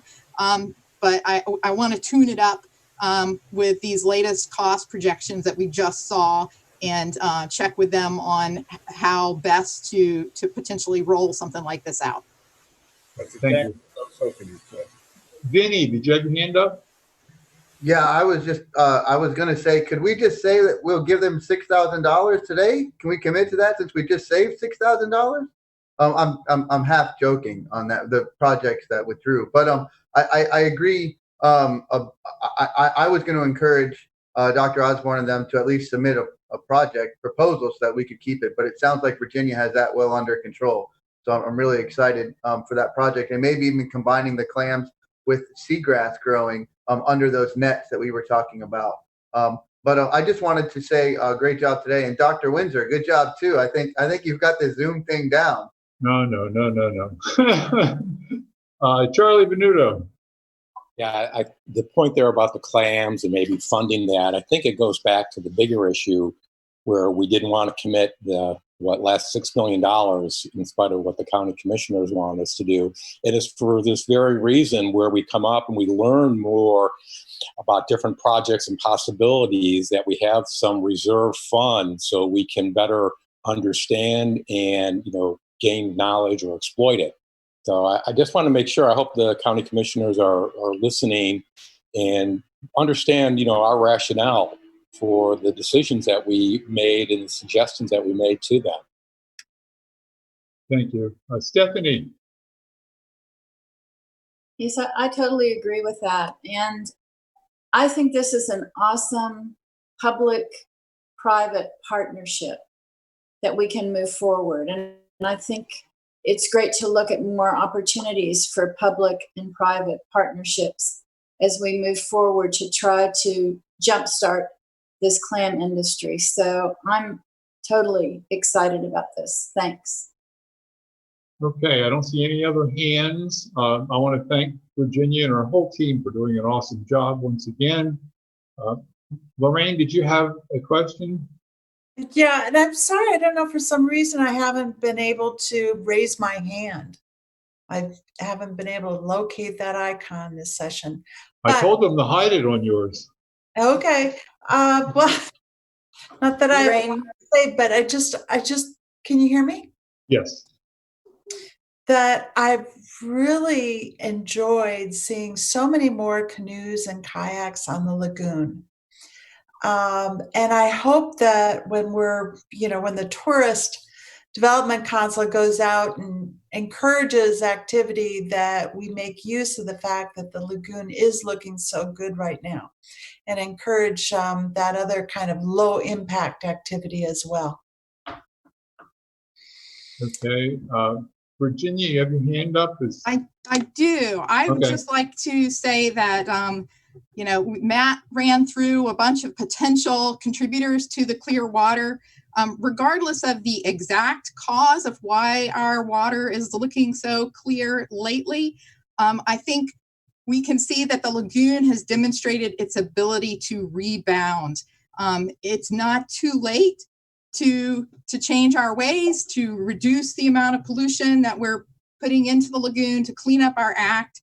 And so hopefully we will take this as a message of hope and inspiration, but also that we shouldn't just revert back to our old ways of doing business. We should think about all those tailpipe emissions. We should think about those pollution sources that are coming from us every day, and what we can do to vigorously pursue better ways of life that are less harmful to our lagoon, so we can recover our economy and keep clear water.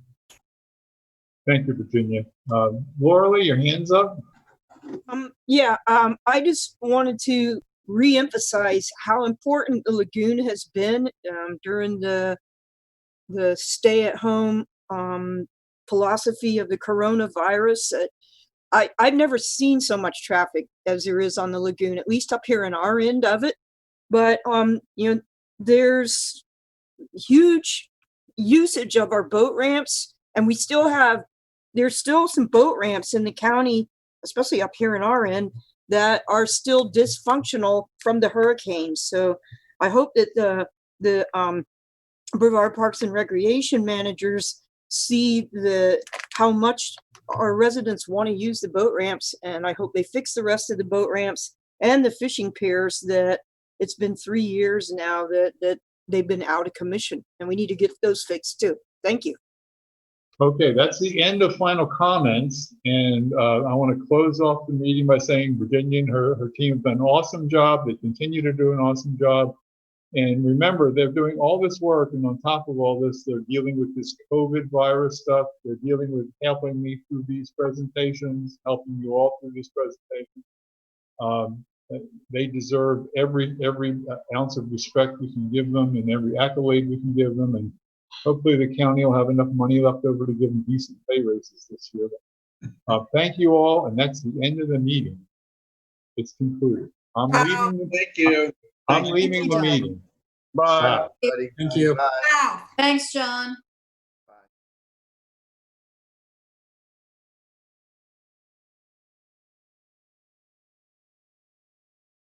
The The opinions expressed by any member of the public during any period of public comment do not necessarily reflect the views or opinions of the Board of County Commissioners of Brevard County, Florida, Space Coast Government Television, or the program sponsor, and are solely those of the presenter. The Board of County Commissioners of Brevard County, Florida, Space Coast Government Television, and the program sponsor hereby expressly disclaim any and all responsibility or liability for any defamatory or slanderous statements expressed by any member of the public during any such period.